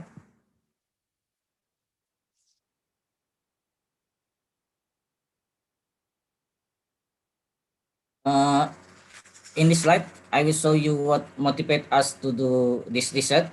As we know, as the increase of the reduction of reserve and production of energy source, particularly fossil-based, have pushed human to do some effort to find alternative energy source that are renewable. One of the attractive renewable energy is wind energy because wind energy is an abundant reserve after solar energy and hydropower. Besides that, wind energy is clean and friendly for the environment. So, wind energy can answer the global commitment to reduce greenhouse gas emission. Now, let me explain shortly about the diffuser augmented wind turbine or DAWT. DAWT is a technology of wind turbines as a development of the horizontal axis wind turbine by adding a slot around the wind turbine. Then it make increase the power output of wind turbine. The working principle of diffuser is to produce difference between inside and outside of the diffuser. As you see in the figure in this slide, here is horizontal axis wind turbine three blades. And this one is what we call diffuser or throat. Wind direction come to the wind turbine, flows into inside of diffuser, hence wind flow is collected inside diffuser. Okay, let's to the next slide.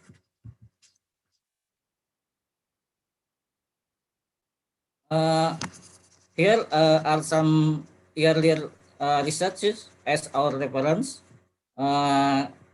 And based on this reference, we come to our conclusion to do a research how to increase the power output from wind turbine by parameter diffuser angle. Actually, we also do research about the length of diffuser, but it is still on the progress. So in this conference, we can only present about the effect of diffuser angle.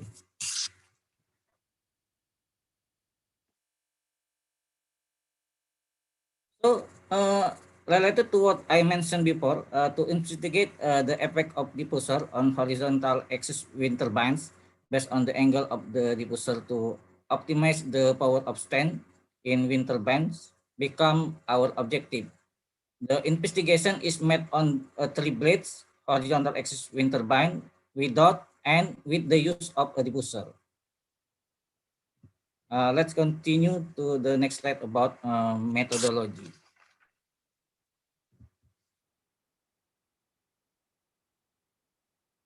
A numerical study was conducted using computational fluid dynamic (CFD) method. One advantage of using CFD is able to conduct experimental and analytical approach. In this research, ANSYS for Student 20.2 is used and analysis is carried out on fluent ANSYS. The diffuser model, as can be seen in this figure, consists of 3 major parameters: diffuser inlet diameter, diffuser expansion angle, and the axial length of the diffuser. The first step on numerical method is designing the wind turbine without and with diffuser within the design model, meshing, setup, and solution, and result, as you see in this figure. The CD pressure base and shield stress transport (SST) K omega model was selected for the analysis. The SST K omega model is a two equation viscosity model that is used for many aerodynamic applications. It is a hybrid model combining the Wilcox K omega model near the wall and the K epsilon model in the pre-stream.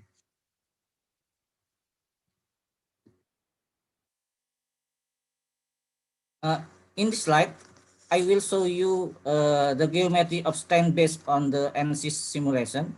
This one is 3D model of horizontal axis wind turbine of 3 blades. This one is geometry of wind turbine with a diffuser. And this one is geometry of wind turbine with diffuser. It can be seen that there is rod diffuser around the wind turbine.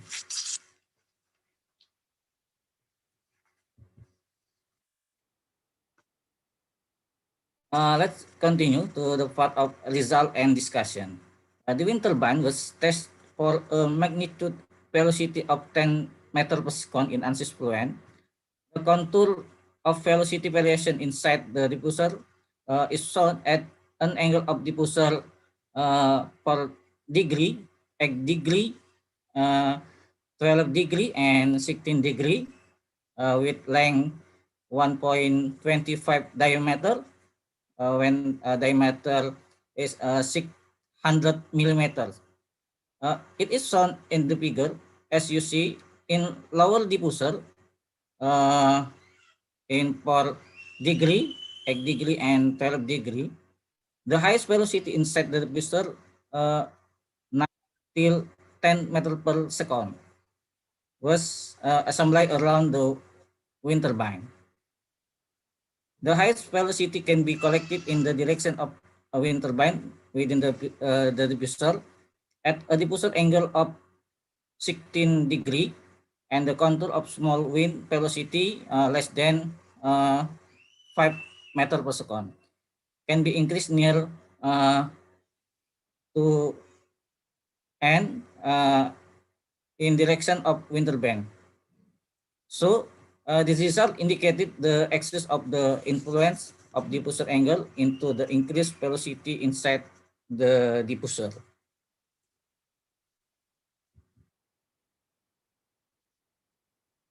We also make a comparison with the non-diffuser wind turbine as shown in the figure of the slide.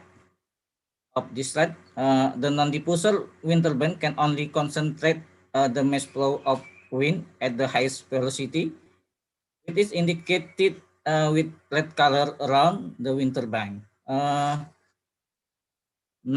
until 10 meters per second.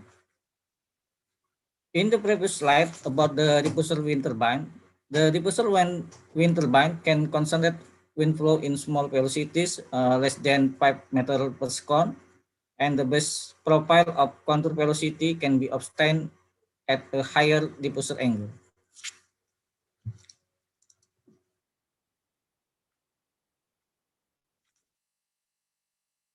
In this slide shows the convert when we run the solution in ANSYS Fluent using K omega. The 1000 iteration were given for its simulation, and a good convert solution is achieved at a diffuser angle of 16 degrees based on our finding from the previous research. The K omega model provides a good and better simulation results.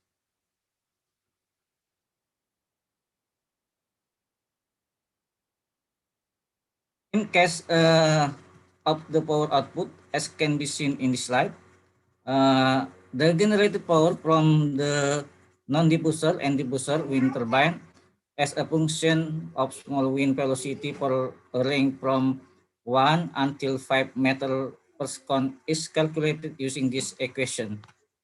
Can you look in this slide? The increased power reaches 1.4 until 2.9 times according to our study. In a range of diffuser angle per degree until 16 degree, therefore, it indicates that the diffuser augmented wind turbine can produce more power than the base wind turbine, and it is promising to install at low wind speed.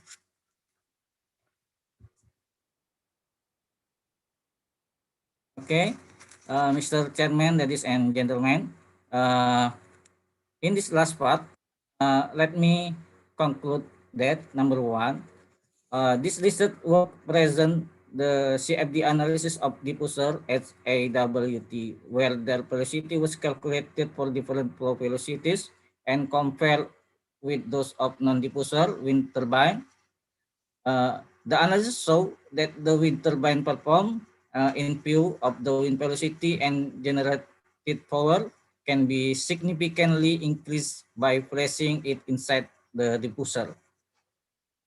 And number two, based on simulation performed on ANSYS Fluent 20.2, it can be concluded that a properly designed diffuser into AWT is attractive and promising technology to increase mass flow of wind, particularly at low wind speed area.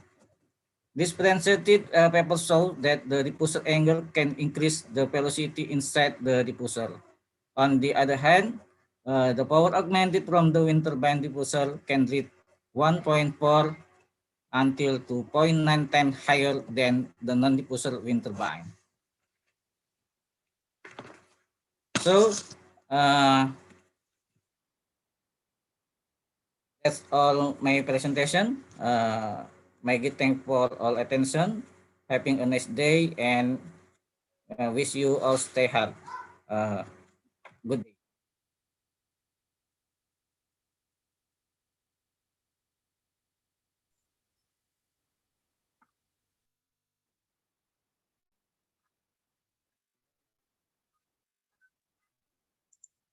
Thank you so much, sir. Mr. Afri Susandi, for your presentation. Any queries, we can proceed. And we'll go with the next presentation, the Mr. Mitchell Royce Chan, to present his paper with the topic of career development program for non-teaching personnel. So I would like to present again Mr. Mitchell Royce Chan regarding his presentation. Just a minute. Is Mr. Afri Susandi, you can stop sharing your screen. Okay, sir. Thank you.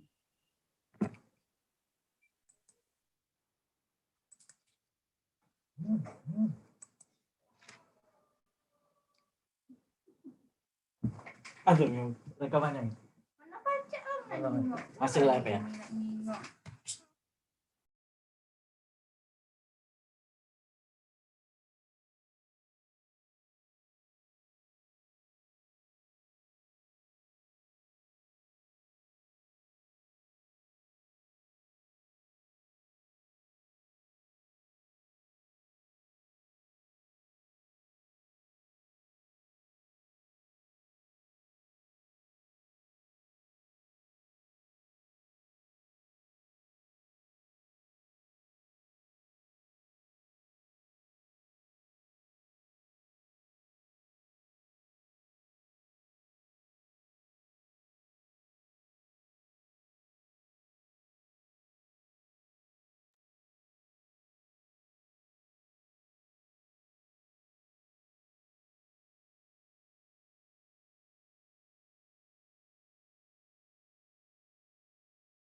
So good day, fellow researchers of the world. I will be presenting to you my manuscript entitled Career Development Program for Non-Teaching Personnel. So about the author, yours truly is Dr. Richelle Royce Torres Chan from the University of Northern Philippines. So for the introduction, to realize quality service on the institution's vision and to fulfill its mission and goals, it is essential that its human resources are competent, meet the demands and challenges of the 21st century. They possess the knowledge, skills, and attitudes necessary in the delivery of quality service to the stakeholders. As an institution of higher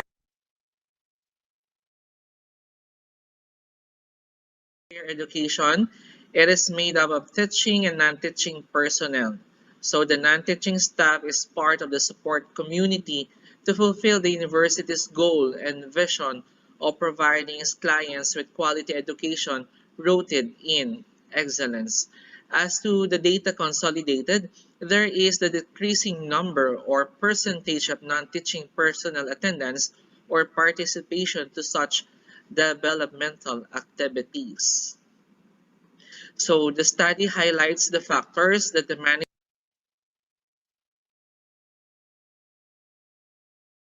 of a university should look into and improve the career growth of non-teaching workers for better job performance and service to the university's clients.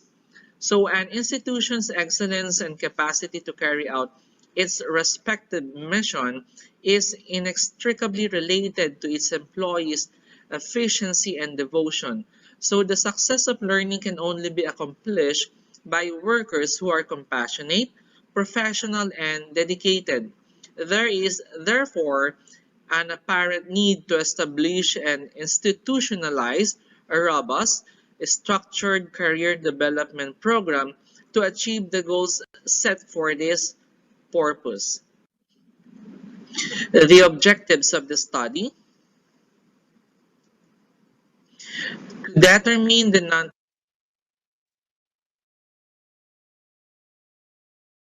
non-teaching personnel developmental needs along with personal, professional, and organizational needs, to recognize the non-teaching personnel's career development related issues and concerns, and to formulate a career development program for non-teaching personnel in a state university.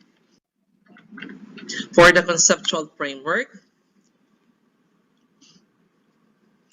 based on the idea that career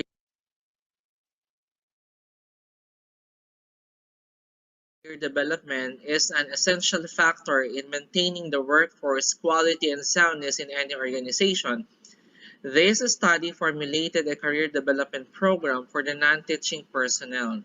So this study's inputs comprise the following components: the developmental needs along with personal, professional, and organizational needs and their career development related problems and concerns.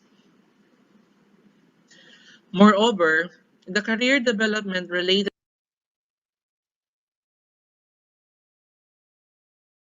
problems and concerns about the NTP's difficulties or obstacles in fulfilling their career plan were also determined and form part of the study's inputs. So the process focused on the descriptive analysis of the survey data.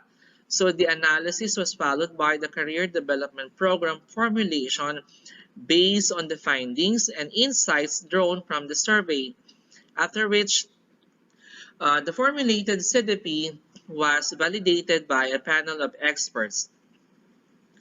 The results of the validation serve as the basis for revising or modifying the CDP for the NTP. So the validated program for the non-teaching personnel is the output of the study. For the methodology, the study utilized the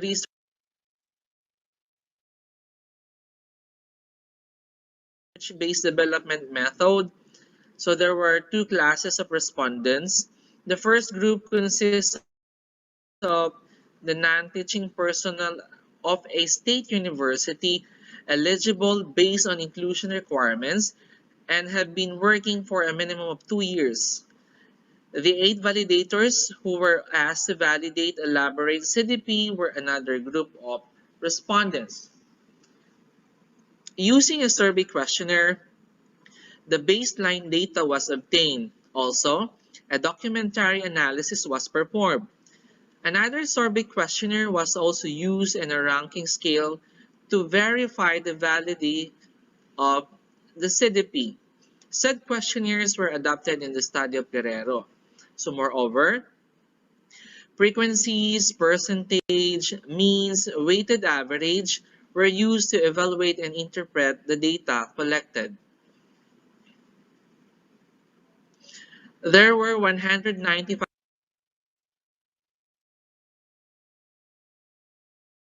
non-teaching personnel who qualified as respondents based on the cited inclusion criterion. However, only 191 or 97.95% were able to participate in the study. For the ethical consideration, respect for the integrity of participants in the research was prioritized. Before the study, full consent was obtained from the participants. Security of the privacy of research participants has been assured, ensuring an acceptable degree of confidentiality of research results. For the results and discussions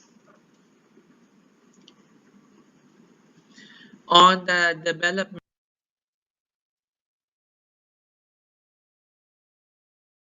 needs of the non-teaching personnel, along with personnel, the top 5 are effective communication, time management, values and behavioral competency, problem solving and analysis, and leadership training. Moreover, along with professional, they are as follows: orientation of recruits, mentoring program, enhancement seminar, practical application of technology in the unit, and issuance of operations manual. Also, along with organizational development needs are basic management skills and styles, governance and leadership in the university, managing the university's operational organization, and professional mentoring and coaching. On the career development related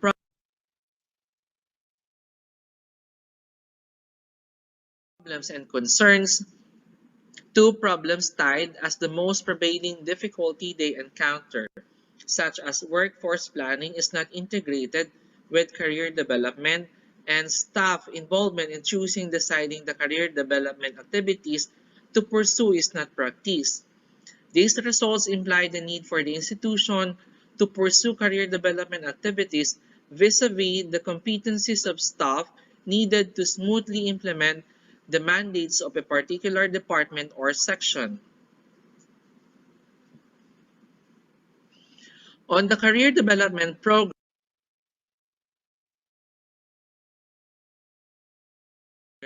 based on the findings of the study, there is a need to formulate a CDP for the non-teaching personnel.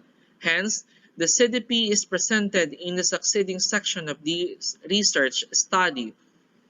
The validators evaluated the CDP as excellent. They also indicated that it is very promising, hence, it is very valid and very acceptable for implementation. So this is the career development program that was devised for or the output of this research study.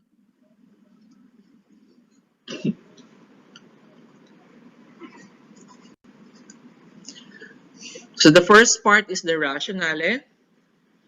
So to help the non-teaching personnel achieve their career goals, this career development program is conceptualized and prepared to improve.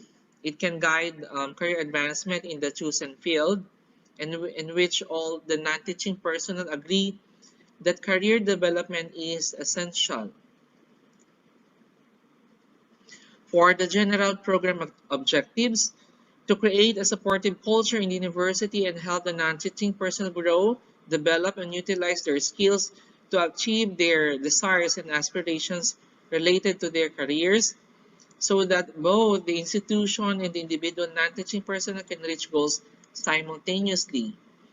Expected outcomes: the non-teaching personnel is highly competent in their workplace, hence they are ready for career promotion according to the vision, mission, goals, and objectives of an academic institution in higher learning and improve output and detailed career plan and the direction to focus on achieving long-term goals. For the implementing mechanisms, so there shall be a non-teaching personnel committee composed of the vice president as chair, a university board secretary as the secretary, president of the non-teaching personnel union, head of the unit concerned, chief administrative officer, and the head of the human resource office as members. As a policy statement, the academic institution shall ensure continuing professional growth and development of its personnel. The committee's core function shall continuously promote personnel's career development in all levels, programs, and areas of concern. Next is the components of the program. So for component 1, personal growth development, which consists of the effective organizational communication, time management, values and behavior competency, problem and analysis, leadership training, managing personal finances, employee empowerment and participation, professional image grooming and etiquette, and healthy lifestyle and wellness program. For component 2, professional skill enhancement, new employee onboarding, career guidance and mentoring program, attendance to professional advancement policy, office and human resource technology and software training, issuance of operations manual, records and office financial management, and pursue advanced studies. For component 3, organizational skills and leadership development comprises of the basic management skills and styles, governance and leadership development, university operations management, managing academic professional organization, risk and opportunity registry log, managing workplace competency or conflict, team building, talent management and succession planning, and gender awareness and development. Next part is the strategies and mechanics. So there is a strict implementation and compliance of the proposed program for the non-teaching personnel in attending to this development shock. For the timetable, a proposed timetable is 5 years so that the personnel will move the career ladder and reach for their career advancement.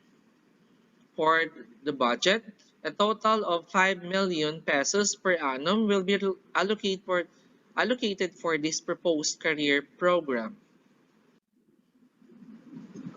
Next, the other related policies. Other related policies were included. For the application, there must be an approved request letter and detailed operational plan and some other supporting documents should be administered and submitted, following the protocol of who the signatories are.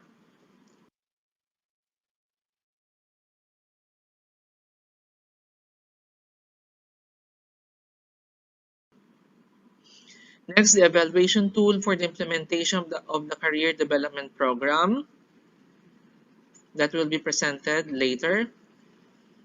The evaluation tool for the conduct of the seminar workshop sessions that will be presented later.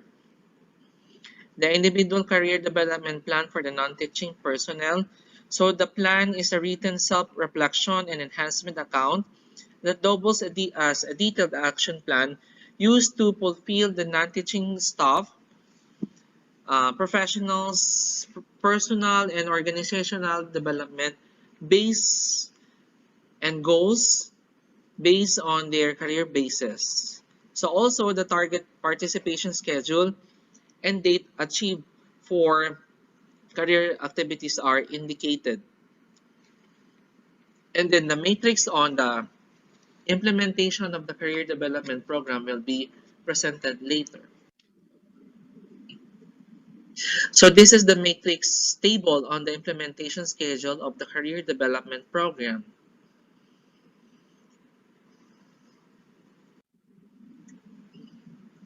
This is the action plan matrix for the career components. For component 1, so the areas of development were considered.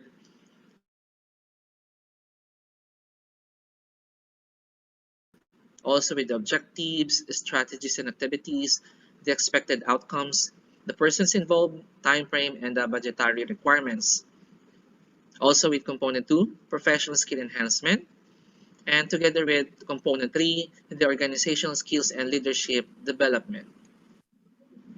For the conclusion, based on the study's findings,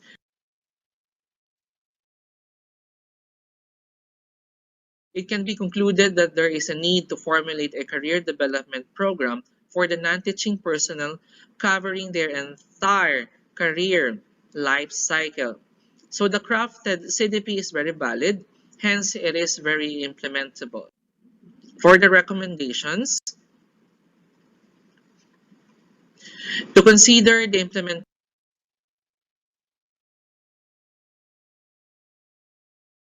of the program by a state university.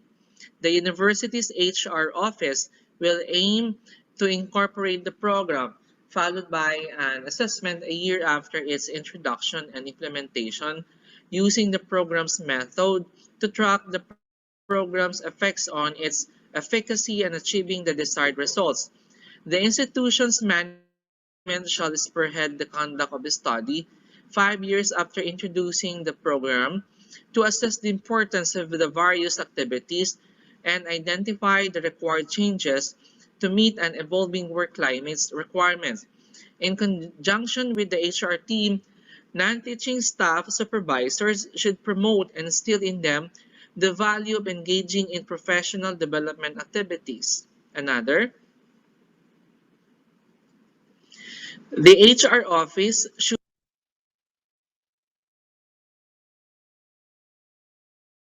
create an HR manual for the university's non-teaching staff regarding the 5 core human resources management functions, which includes work organization and knowledge, procurement, maintenance, training and development, and human resource analysis.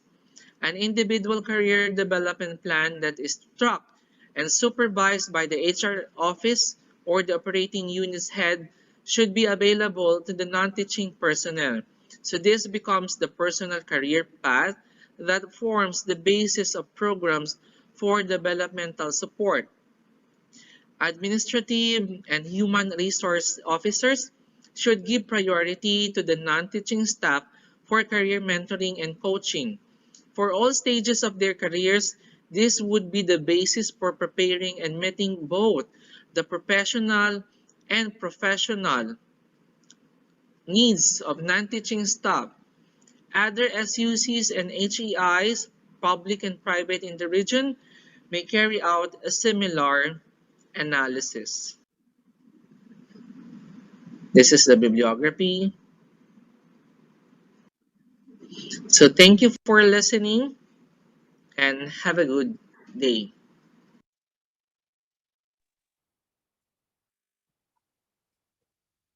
Thank you so much, Mr. Richel Royce Chan, for your presentation. The next presenter I would like to call Mr. Denver John R. Kalantok to present his paper with the topic of discovering design patterns and common functionality on smartphone specifications using different data mining techniques. Mr. Denver John R. Kalantok.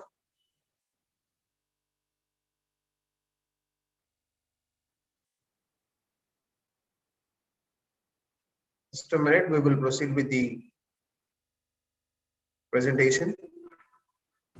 Yes, sir. Can I share my screen?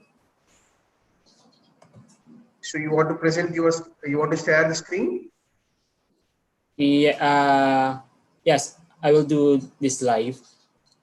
Okay, Live you can presentation. present. Yes, you Yeah. can share the screen.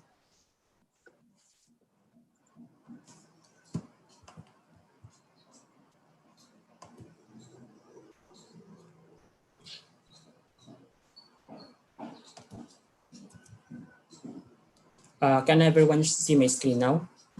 Yes, your videos Yeah. and audio is everything is perfect. You can proceed.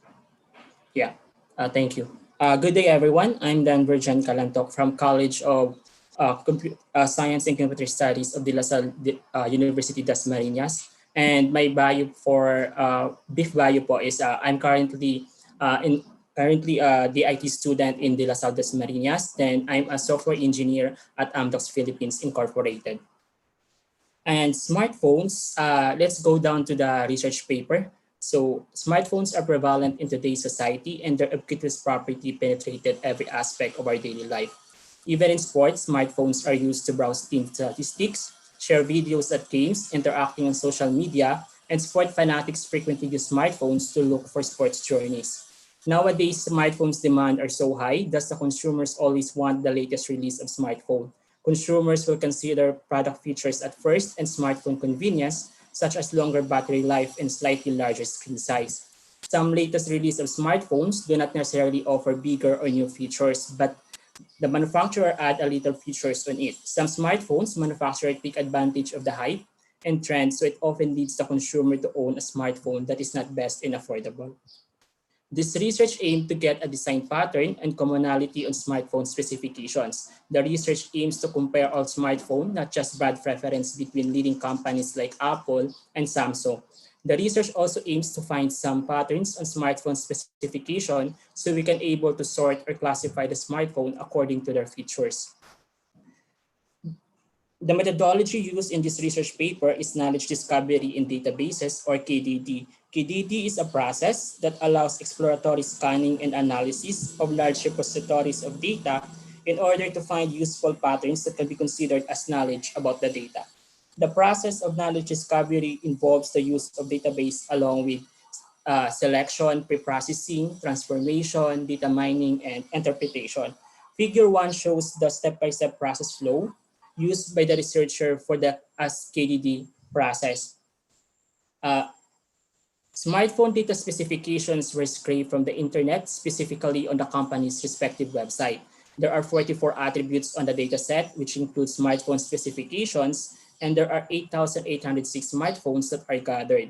For this research, smartphones that are available in the Philippines were used. Figure 2 shows the Figure 2 shows the smartphone brand release on the market. We're using Android as an operating system. BlackBerry and iOS are the least used operating systems since they are exclusively used by their manufacturer. In example, Apple uses iOS. Android smartphone has a lot of releases pertaining on its OS version. BlackBerry and Windows phones has lesser release of OS version. There is a rise of Android OS versions because they need to meet the trend in the development of Android application. Dataset used was saved in Excel file and it was loaded on the Python data frame. All missing values and noisy data were cleaned using Python libraries, preprocessing libraries, and sklearn. Specifically labeled encoder was used to convert the text data into integers. Some of the data is also converted into float and all columns that are not needed are deleted. The pre-processed data are subject to multiple filtering and operations of changing the format and structure or values of data. Data needs to be transformed into a form so that data mining algorithm works. After the data is transformed, the next phase is to match which data mining to be used based on the research aims. The data mining tools used in this research are regression and clustering. Clustering was used to discover design patterns and common functionality in smartphones, while regression was used to create a model for the prediction. Data mining tools used were K-means clustering, Gaussian mixture model, and multiple regression. The K-means algorithm has problems in determining the best number of clusters. On this research, elbow method and silhouette plot were used to determine the number of clusters for K-means clustering. Similar to k-means, Gaussian mixture model requires to specify the number of components before training the model. The researcher used the BIC score to determine the N cluster for the smartphone dataset. Graphs on the screen shows the three clusters created by Siemens clustering and plotted by their features. On the third graph, smartphones belong to cluster 0, have optimal body dimension height and body dimension width, while cluster 1 shows that smartphones with bigger body dimension height and smaller body dimension width. Cluster 2 are smartphones with smaller body dimension width and smaller body dimension. Smartphones belong to cluster 0 are good for gaming because smartphones good for gaming should be lighter, has higher display resolutions, bigger display screen, bigger battery capacity. These gaming smartphones are also considered as entertainment smartphone because they share the same features. Table show the count of smartphones successfully clustered using Siemens clustering. There is a total of 844 smartphones belong to cluster 0, and these smartphones are good for gaming and entertainment. Graphs on the screen shows the three clusters created by Gaussian mixture model and plotted by their gaming features. Smartphones belong to cluster 2 of GMM are gaming phone because they are lighter as higher display resolutions, bigger display screen, and bigger battery capacity. Table 4 shows the count of smartphones successfully clustered using Gaussian clustering. There is a total of 839 smartphones belong to cluster 2, and these smartphones are good for gaming and entertainment. A while ago, smartphones clustered by Siemens clustering is as a count of 844, and on the Gaussian clustering, it was clustered to 839. Because Gaussian clusterings avoids the data plotted, which is overlapping data. So Gaussian clustering was used on this research paper, and graphs on the screen shows the three clusters created by Siemens clustering by their camera features.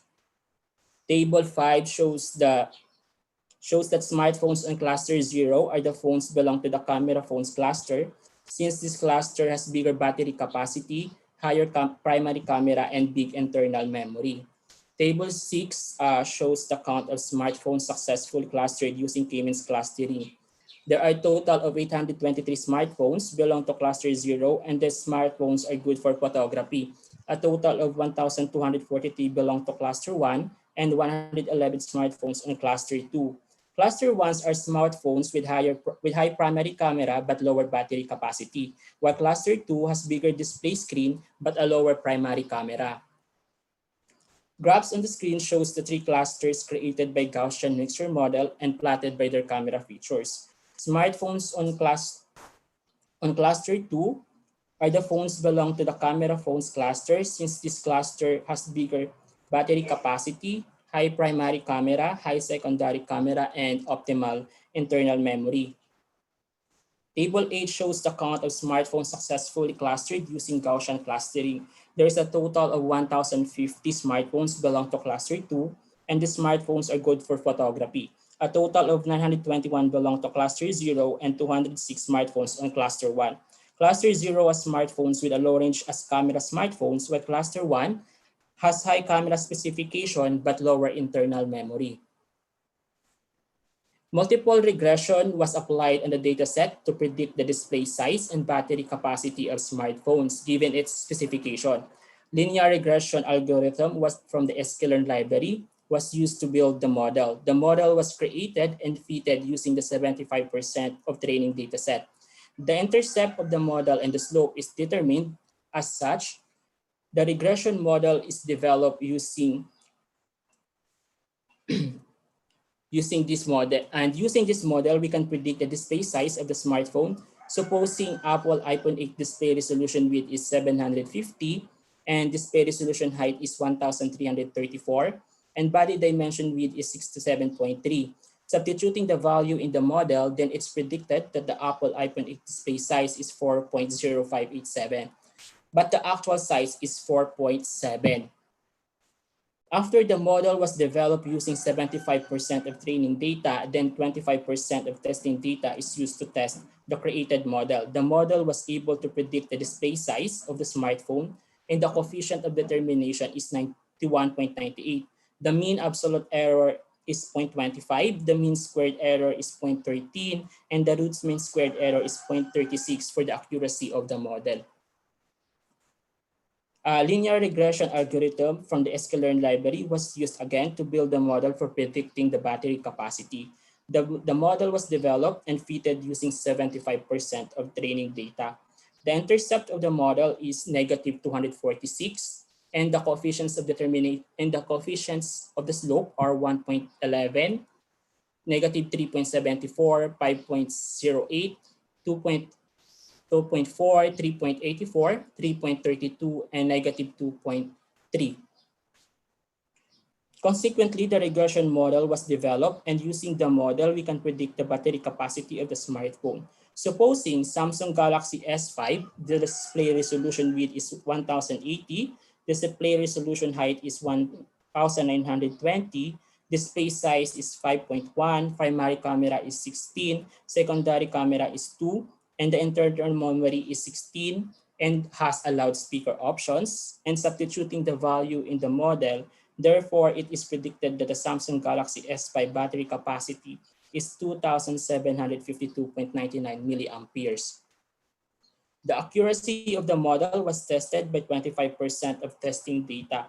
Battery capacity was predicted by the model created. The coefficient of determination is 71.64%, which is a lower number. But the factor that may contribute to the 28.27% of error of the model is the marketing strategy of the manufacturers doing now that to expand the life of the battery of their devices. Several conclusions had been drawn and patterns were identified on the specification of the smartphone using K-means clustering and Gaussian mixture model. There are smartphones with higher camera, higher memory, and higher battery specifications, and also has bigger display size, hence they are camera smartphone. Some phones have higher resolution, bigger screen, and higher memory storage, but with lower cost and have higher battery storage. Thus, these smartphones are gaming and entertainment smartphones. There is an overlap of clustered data in K-means clustering, but K-means clustering is much faster compared to Gaussian mixture model in processing. Gaussian mixture model was able to minimize the overlap on the data clustering. Data mining of smartphone specifications shows there are much cheaper phones on the market that has common functionality on popular brands. Two models were developed using multiple regression. The first model was able to predict the display size of the smartphone using the display resolution width, display resolution height, and body dimension width. The second model were able to predict the battery capacity of smartphone using the following predictors: display resolution width, display resolution height, display size, primary camera, secondary camera, internal memory, and a loudspeaker features. The researcher recommends a further study focused on what are the most or common smartphone specifications that interest the consumers and to explore what other data mining techniques could be used on the likes of smartphone datasets. And that's all. Thank you for listening. Thank you so much, Mr. Denver John, Yes. for your valuable presentation. Next, I would like to invite Mr. Nikolay Kolev to present his paper with the title Self-Learning Query Algorithm for Searching Scientific Publications Across Specialized Search Engines. Mr. Nikolay, would you like to present your presentation?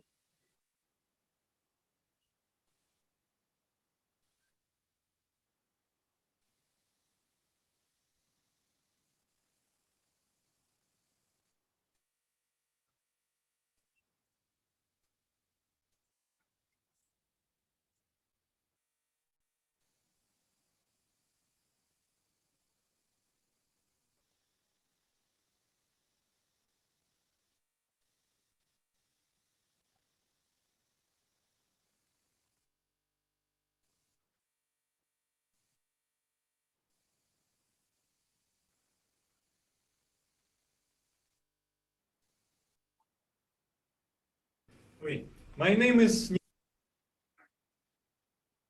Nikolai Kovalov, and this is my presentation for the 33rd World Conference on Applied Science, Engineering and Technology.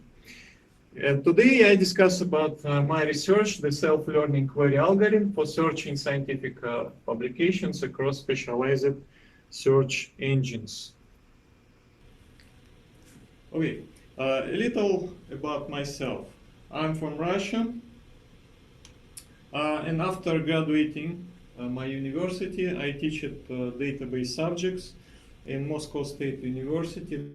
Then in 2009, I moved to Philippines, and for about 6 years, I teach it in 2 local colleges in Pampanga, also IT subjects. Then since 2019, I manage my own company, DevSoft Philippines, and I would like to come back to teaching actually, so I pursue my dissertation for DIT program in Angeles University Foundation. And this research actually is the part of my academic plan. So going back to my research, we all as researchers often look for scientific publications. So of course we can use different specialized engines as shown here, like ACM, Digital Library, Google Scholar, Scopus, ResearchGates, and others. Most of the time we search for particular topic, title I mean, and or author. This is the common criteria to search. However, sometimes we need to search for something we don't know yet, like some new papers similar to what we know, or as shown here. This example clearly shows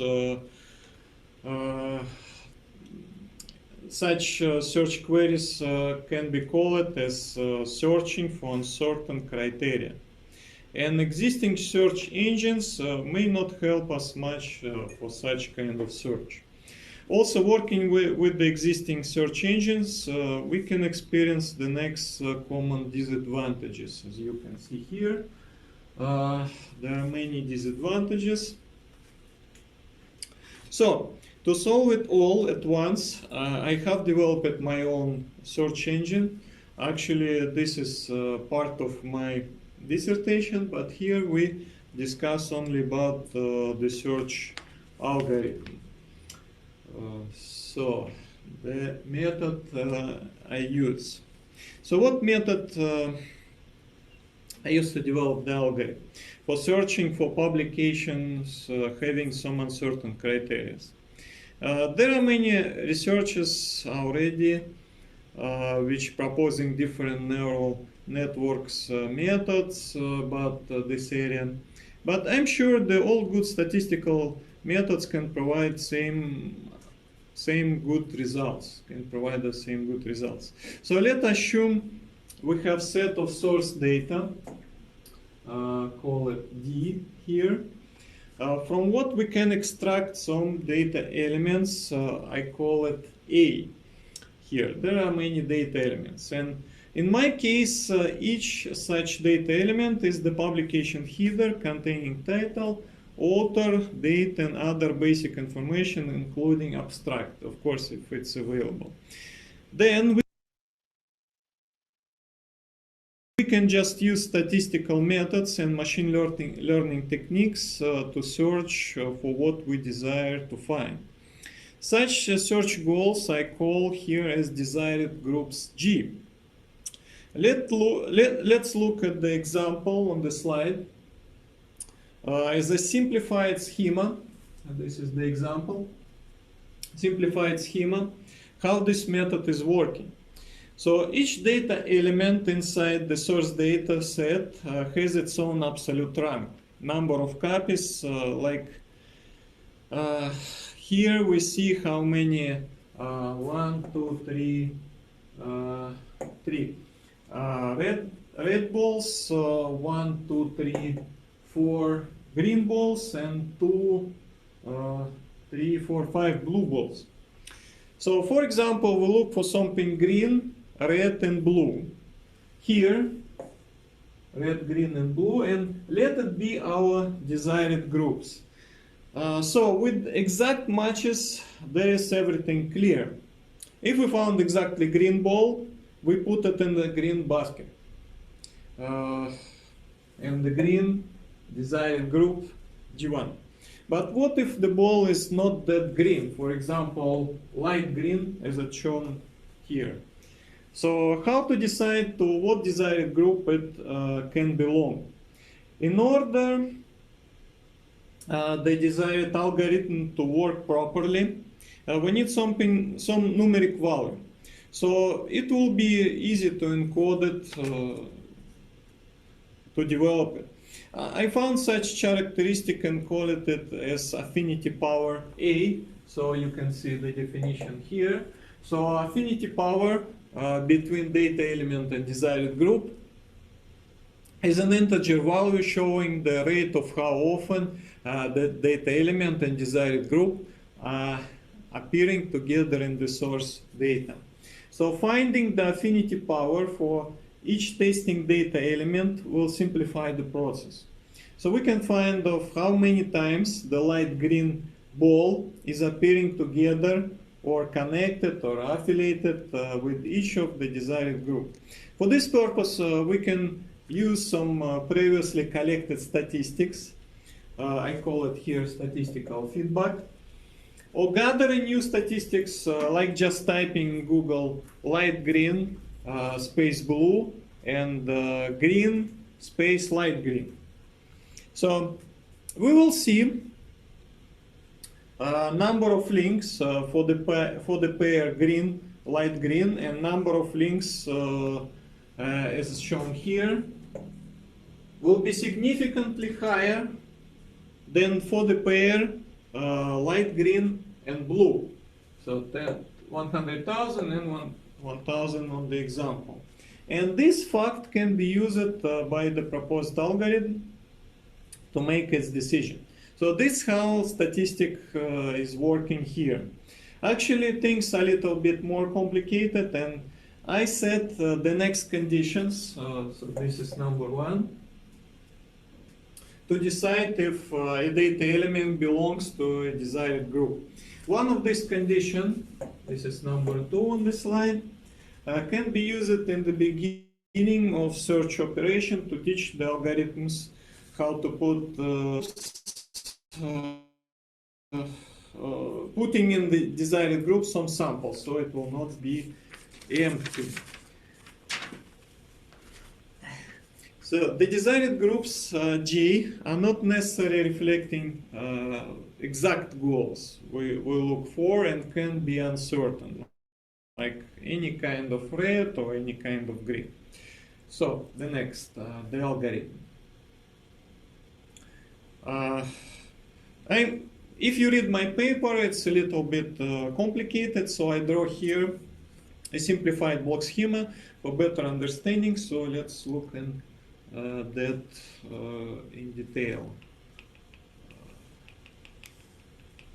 here. At first, we have to get some source data by downloading it from specialized search engine. So this is step number 2.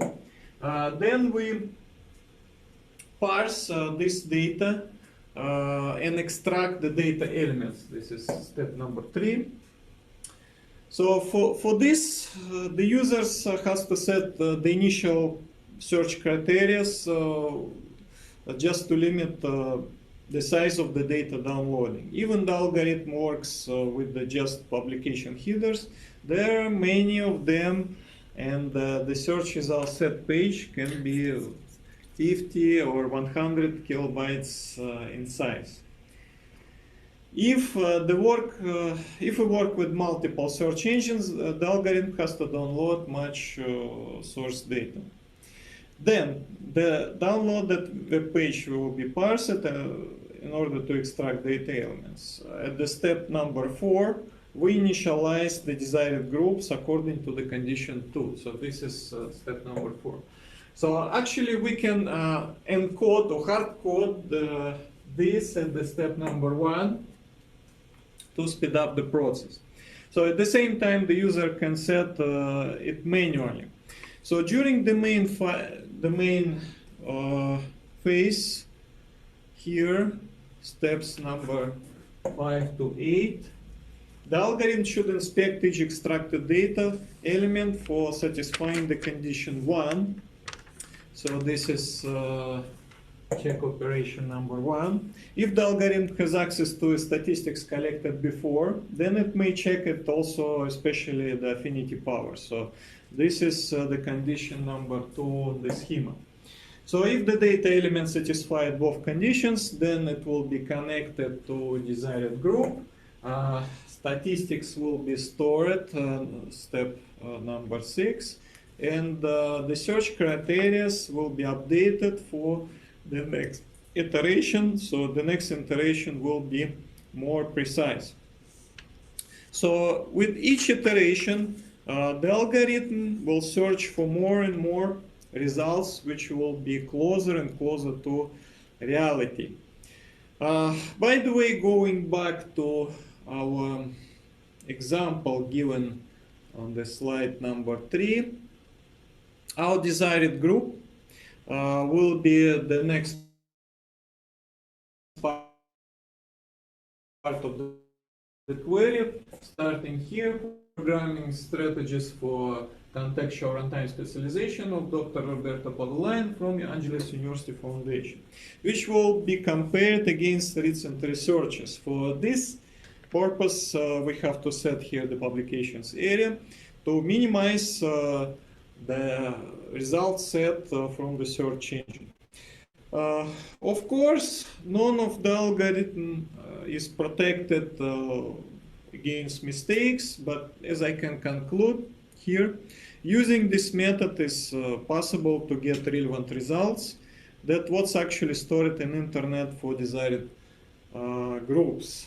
The algorithm cannot and should not decide if the results are true or not, because in internet there are many false and side topic information, like for example, if the search engine will return some advertising about Herbalife for the query health food, it does not mean it's true.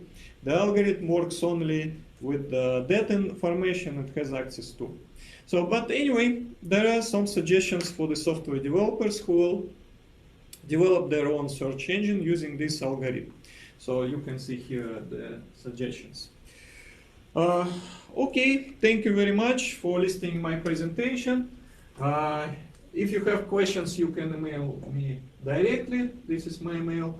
And please don't forget to visit the website of my company. Thank you very much. Thank you very much, Mr. Nikolai V. Kolev, for your valuable presentation. Next, I would like to call Ms. Princess Natalia R. Kibral, will present a paper with the title of Learning Orientation, Service Innovation and Performance, a Case of Hotels in Hokosa. Ms. Princess Natalia, would you like to share your presentation? Can you please release the mute?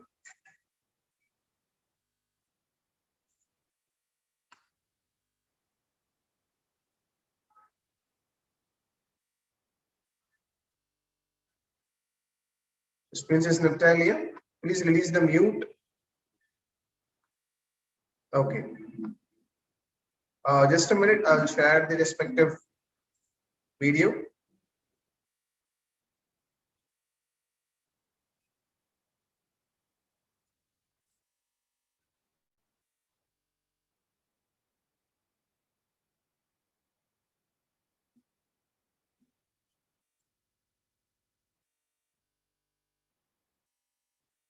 A pleasant day, ladies and gentlemen. First of all, I would like to extend my gratitude to the Engineering Research and Publication for this opportunity to participate in this 33rd World Conference on Applied Science, Engineering, and Technology.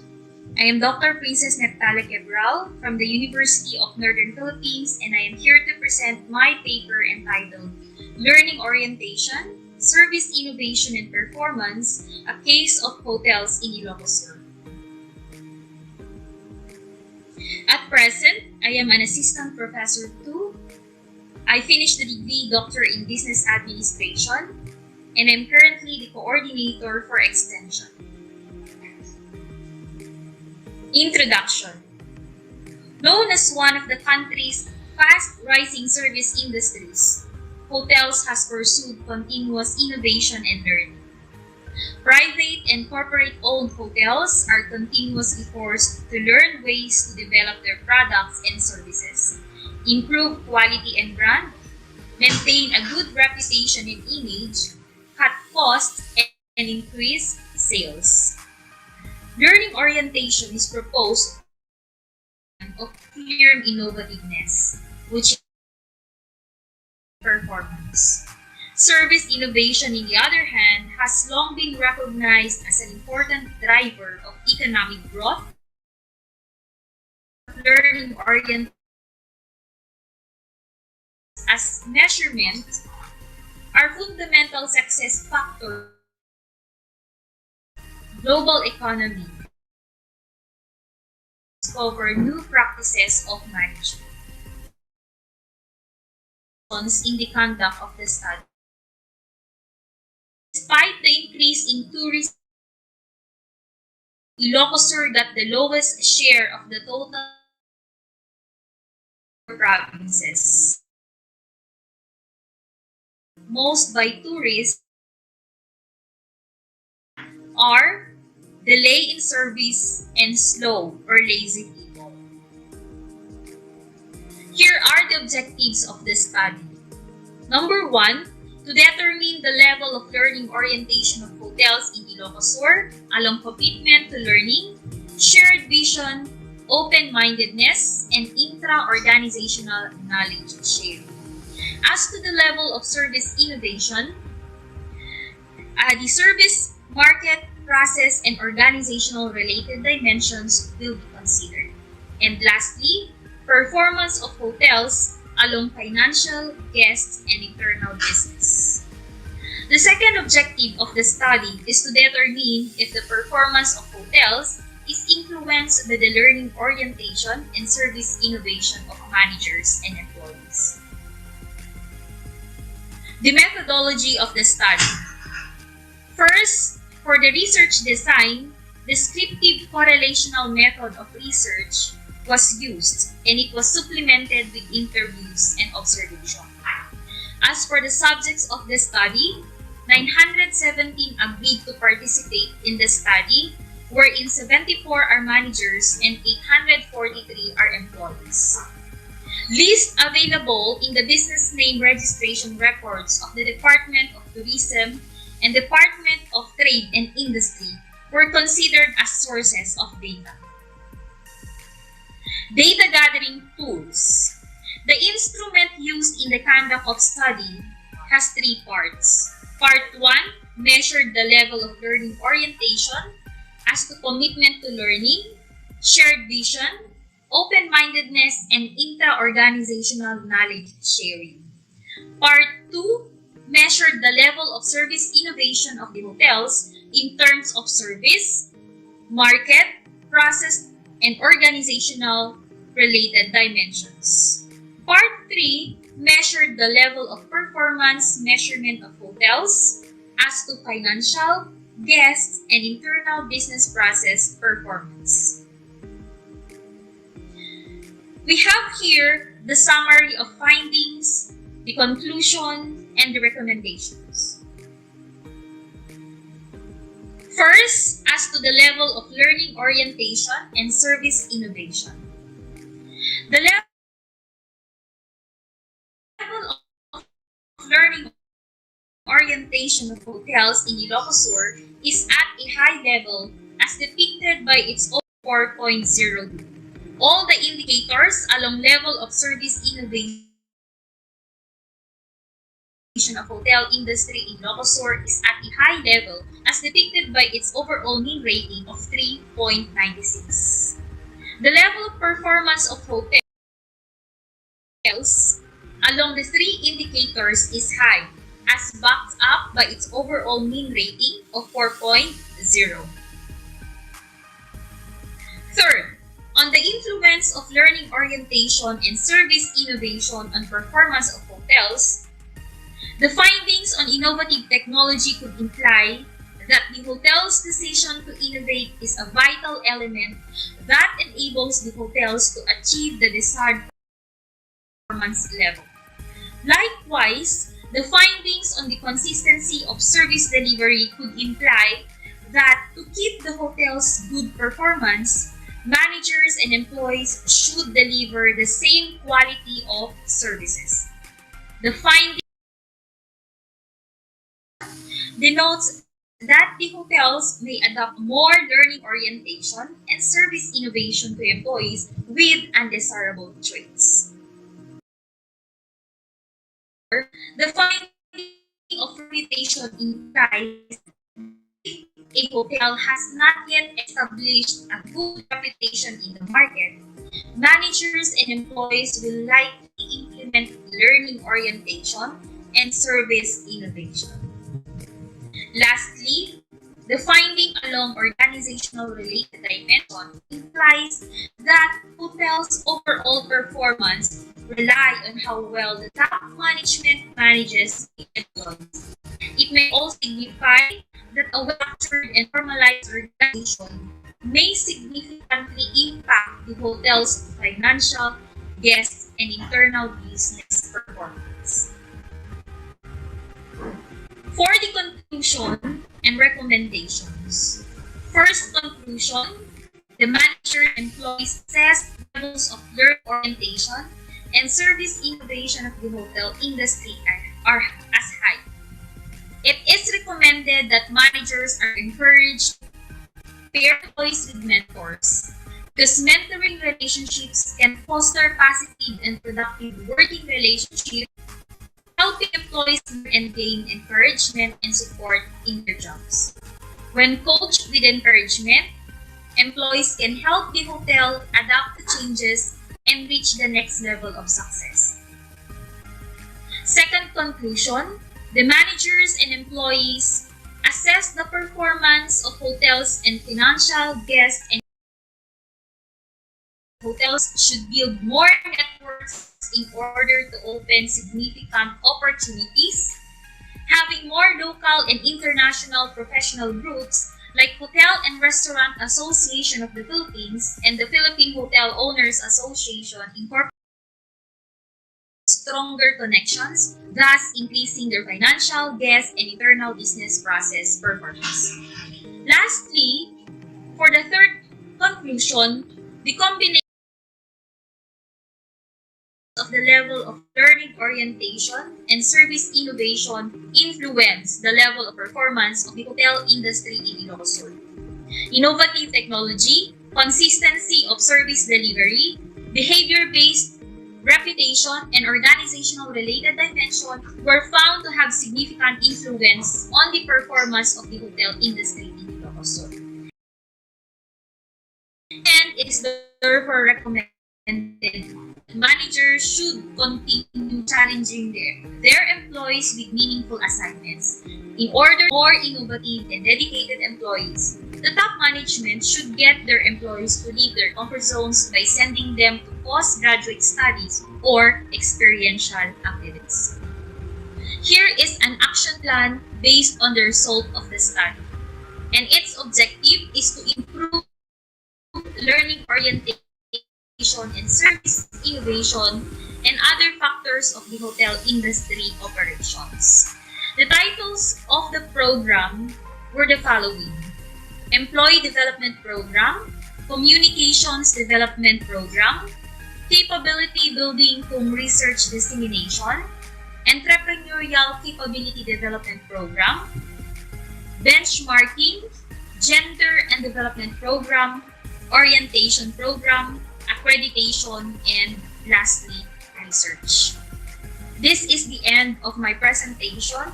Thank you very much for listening. Thank you so much, Ms. Dalia Cabral, for your presentation. Any queries, we can proceed. Next, I would like to call R.G. Devi to present his paper with the topic of problem identification using SWOT analysis in designing strategies for biohydrocarbon palm oil industry development in Indonesia.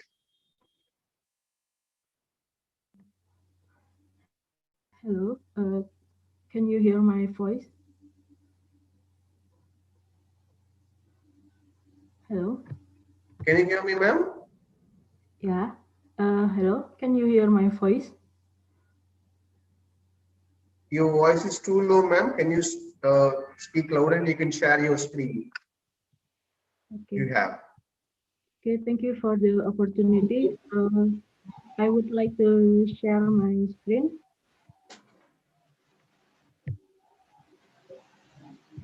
Ma'am, your voice is so low.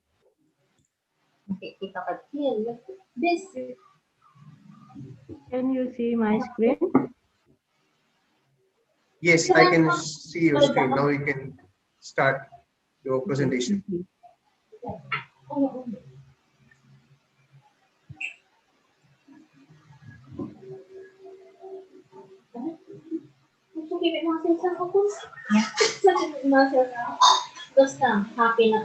Yes, sir, we can proceed.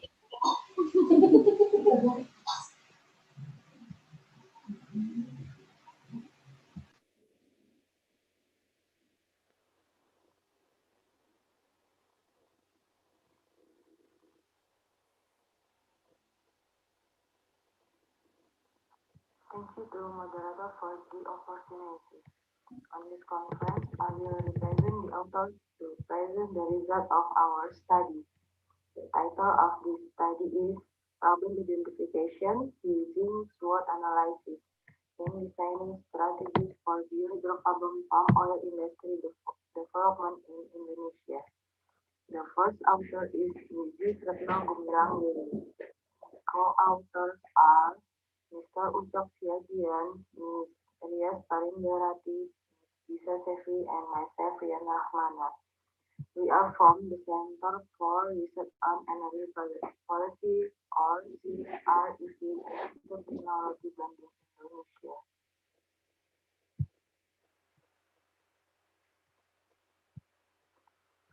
Here are the profile of the author. The first author is Dr. Retno Gumirang Dewi. He is the head of the Center for Research on Energy Policy, CREP Institute Technology Bandung since 2011 until now. He has more than 29 years of project experience on energy, economic, and environment-related issues. The second author is Mr. Ucok Siagian, PhD. He is working as a senior researcher at CREP ITB since 2003 until now, and also worked as a lecturer at the Department of Petroleum Engineering. He is an expert and has done many research and publications on energy. The other authors are Ms. Rias Parindarati, Ms. Gisa Nafira Sefi, and Rian Rahmana. We are your research assistant at CREP Institute Technology Bandung. The background to this study is outlined in 5 points. The first point is that Indonesia is the highest palm oil producing country in the world. In 2020, palm oil production capacity reached 43.5 million tons, which is equivalent to 58% of world palm oil production. The second point is Indonesia currently plans to increase the contribution of biofuel in the fuel mix from B30 to become B40 and B50 in order to get lower GHG emission level and also to obtain national energy security. The third point is utility from farming has the quality that have the cheapest production cost. But to achieve this target, Indonesia needs the other biofuel due to constraint of the energy conversion technology that cannot use more than 30% of farming. The fourth point is biohydrocarbon from palm oil, or known as biohydrorefined diesel oil or HDO, has the same characteristics and has no problem related to the maintenance. HDO is need to be complement and characteristic improvement of B30 become B40 and B50. Therefore, the development of the HDO industry in Indonesia needs a comprehensive analysis, particularly internal and or external factors that could be barrier or drivers, which is in this study using SWOT analysis, which to identify strengths, weaknesses, opportunities, and threat factors. In general, there are steps taken to. The first step is collecting data using a questionnaire aimed to respondents or experts in the government, oil palm industry, and association parties, and also researchers who are involved in the development of the steel industry. The second step is SWOT analysis quantification. At this stage, the data is converted into quantitative into a 5x5 matrix. On this slide, SWOT analysis. Each component has strengths, weaknesses, opportunities, threats, with each component consisting of 5 factors. In the strength component, the 5 main factors are availability of crude palm oil, increasing market share in Indonesia. Technologically, it can be produced domestically. The government targets to achieve the energy mix and also categorize HDO as renewable, clean, and sustainable energy. On the component of businesses, for example, investment and production costs are relatively high. Land availability is not unlimited, and the ability to provide investment fund is limited. Opportunities that can be developed in the HDO industry are export opportunities, contribution to the energy mix, and reducing fuel imports. Furthermore, threats that may be affected are competition for similar biofuel products from other countries, as well as competition for land and oil palm products for energy, oil food, and oil chemicals. In the strength component, the main factor is the government's target of 22%. The current score on the strength component is 2 times smaller on the ideal score. On the component weaknesses, the factor of investment and production costs are relatively high, 25%. The difference between the current score and the ideal score is not big. In the opportunity component, the HDO industry has an important role by reducing fuel imports by 23%. Another opportunity is to achieve the energy target and fulfill the Paris Agreement target. In the third component, the most important factor is the competitiveness of land and oil palm products for energy, oil food, and oil chemicals.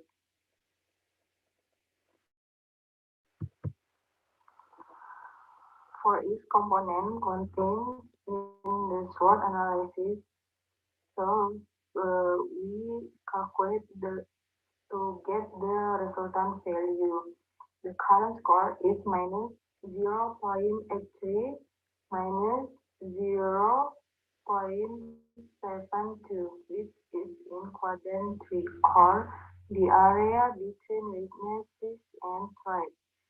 The resultant for the ideal position are in position 2.96 and 2.89, which is in quadrant 1, or the area between strength and opportunities. The result of this analysis illustrates that the development of the HDO industry has opportunity and capable strength to develop by minimizing weaknesses and threats. This development requires a series of strategies. From this result, this is some various strategies recommendation for the development of the HDO industry in Indonesia. The first point is that land productivity can be increased through management of fertilizer and the use of superior seeds that can produce higher oil content. The second point is replanting oil palm trees. The replacement of non-productive palm oil trees to maintain the supply of raw materials. The third point is the use of the latest technology in palm oil mills. Due that current mills are using the technology with relatively low yield. The fourth point is initiating a study on the potential of biofuels from other plants. For example, oil from jatropha or candlenut. And the last point is implementation of DMO or domestic market obligation and implementing export tariff and or levy. So conclusion in this study is the result of the study show that the position of the contribution of the palm oil-based biohydrocarbon industry in supporting national energy security is currently in the quadrant 3, while the ideal position in the future is in quadrant 1. To move into desired position or quadrant 1, the development of HDO industry needs several strategies to become one of the supporters of national energy security in Indonesia. Okay, that's the presentation from us. Then I will return it to the moderator. Thank you.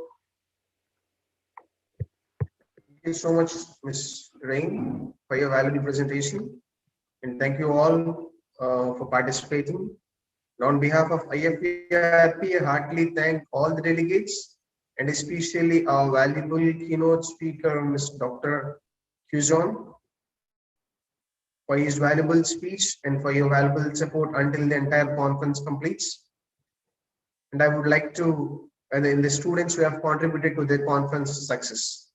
So I would like to tell you one thing, the conference proceedings and the certificates will be emailed directly to your respective emails.